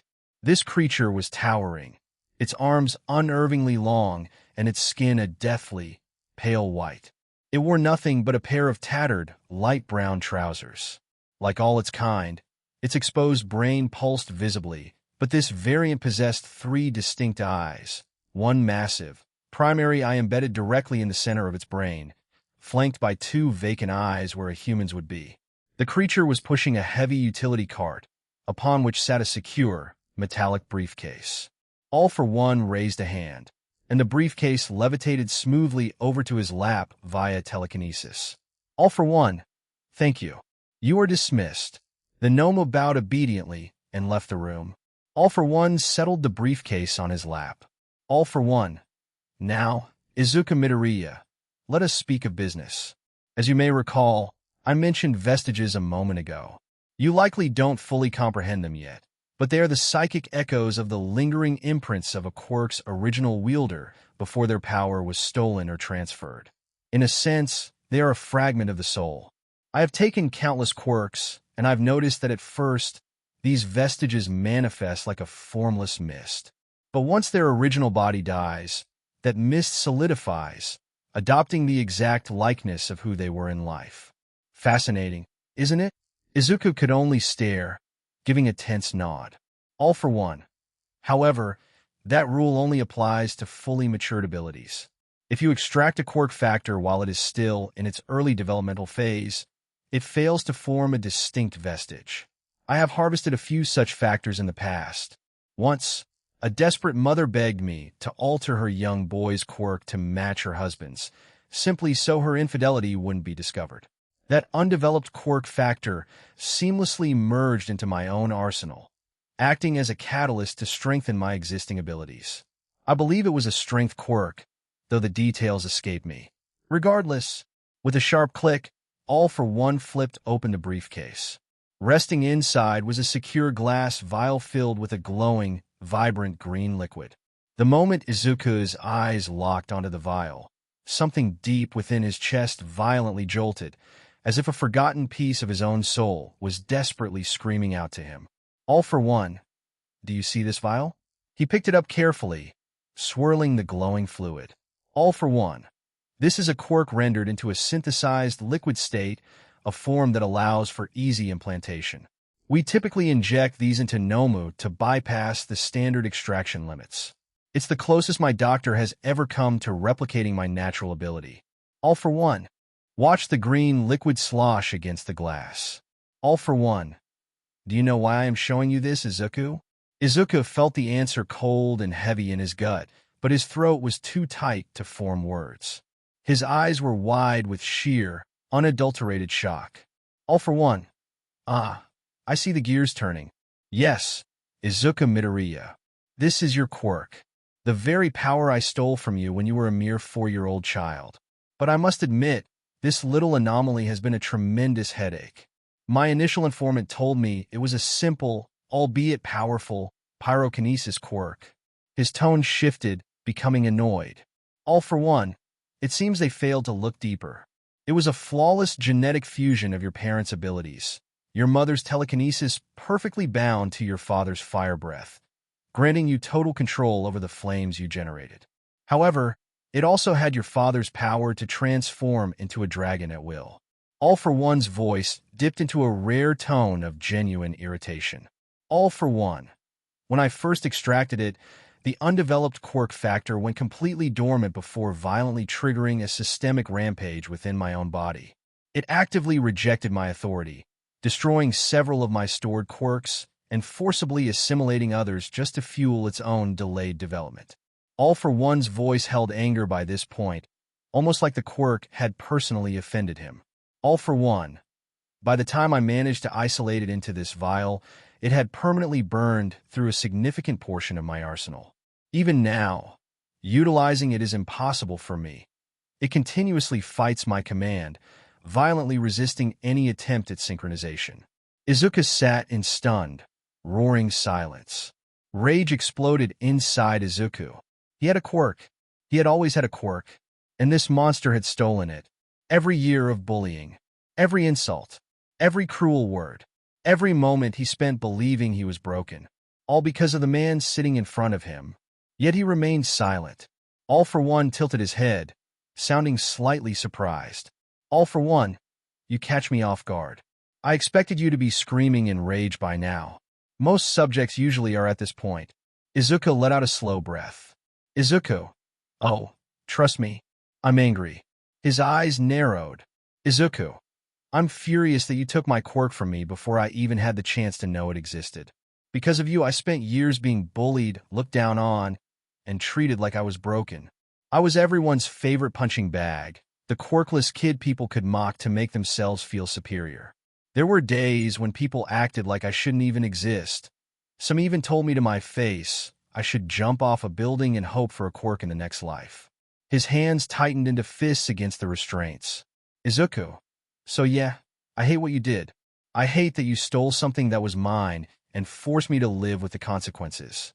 For a moment, neither of them spoke. Then Izuku sighed.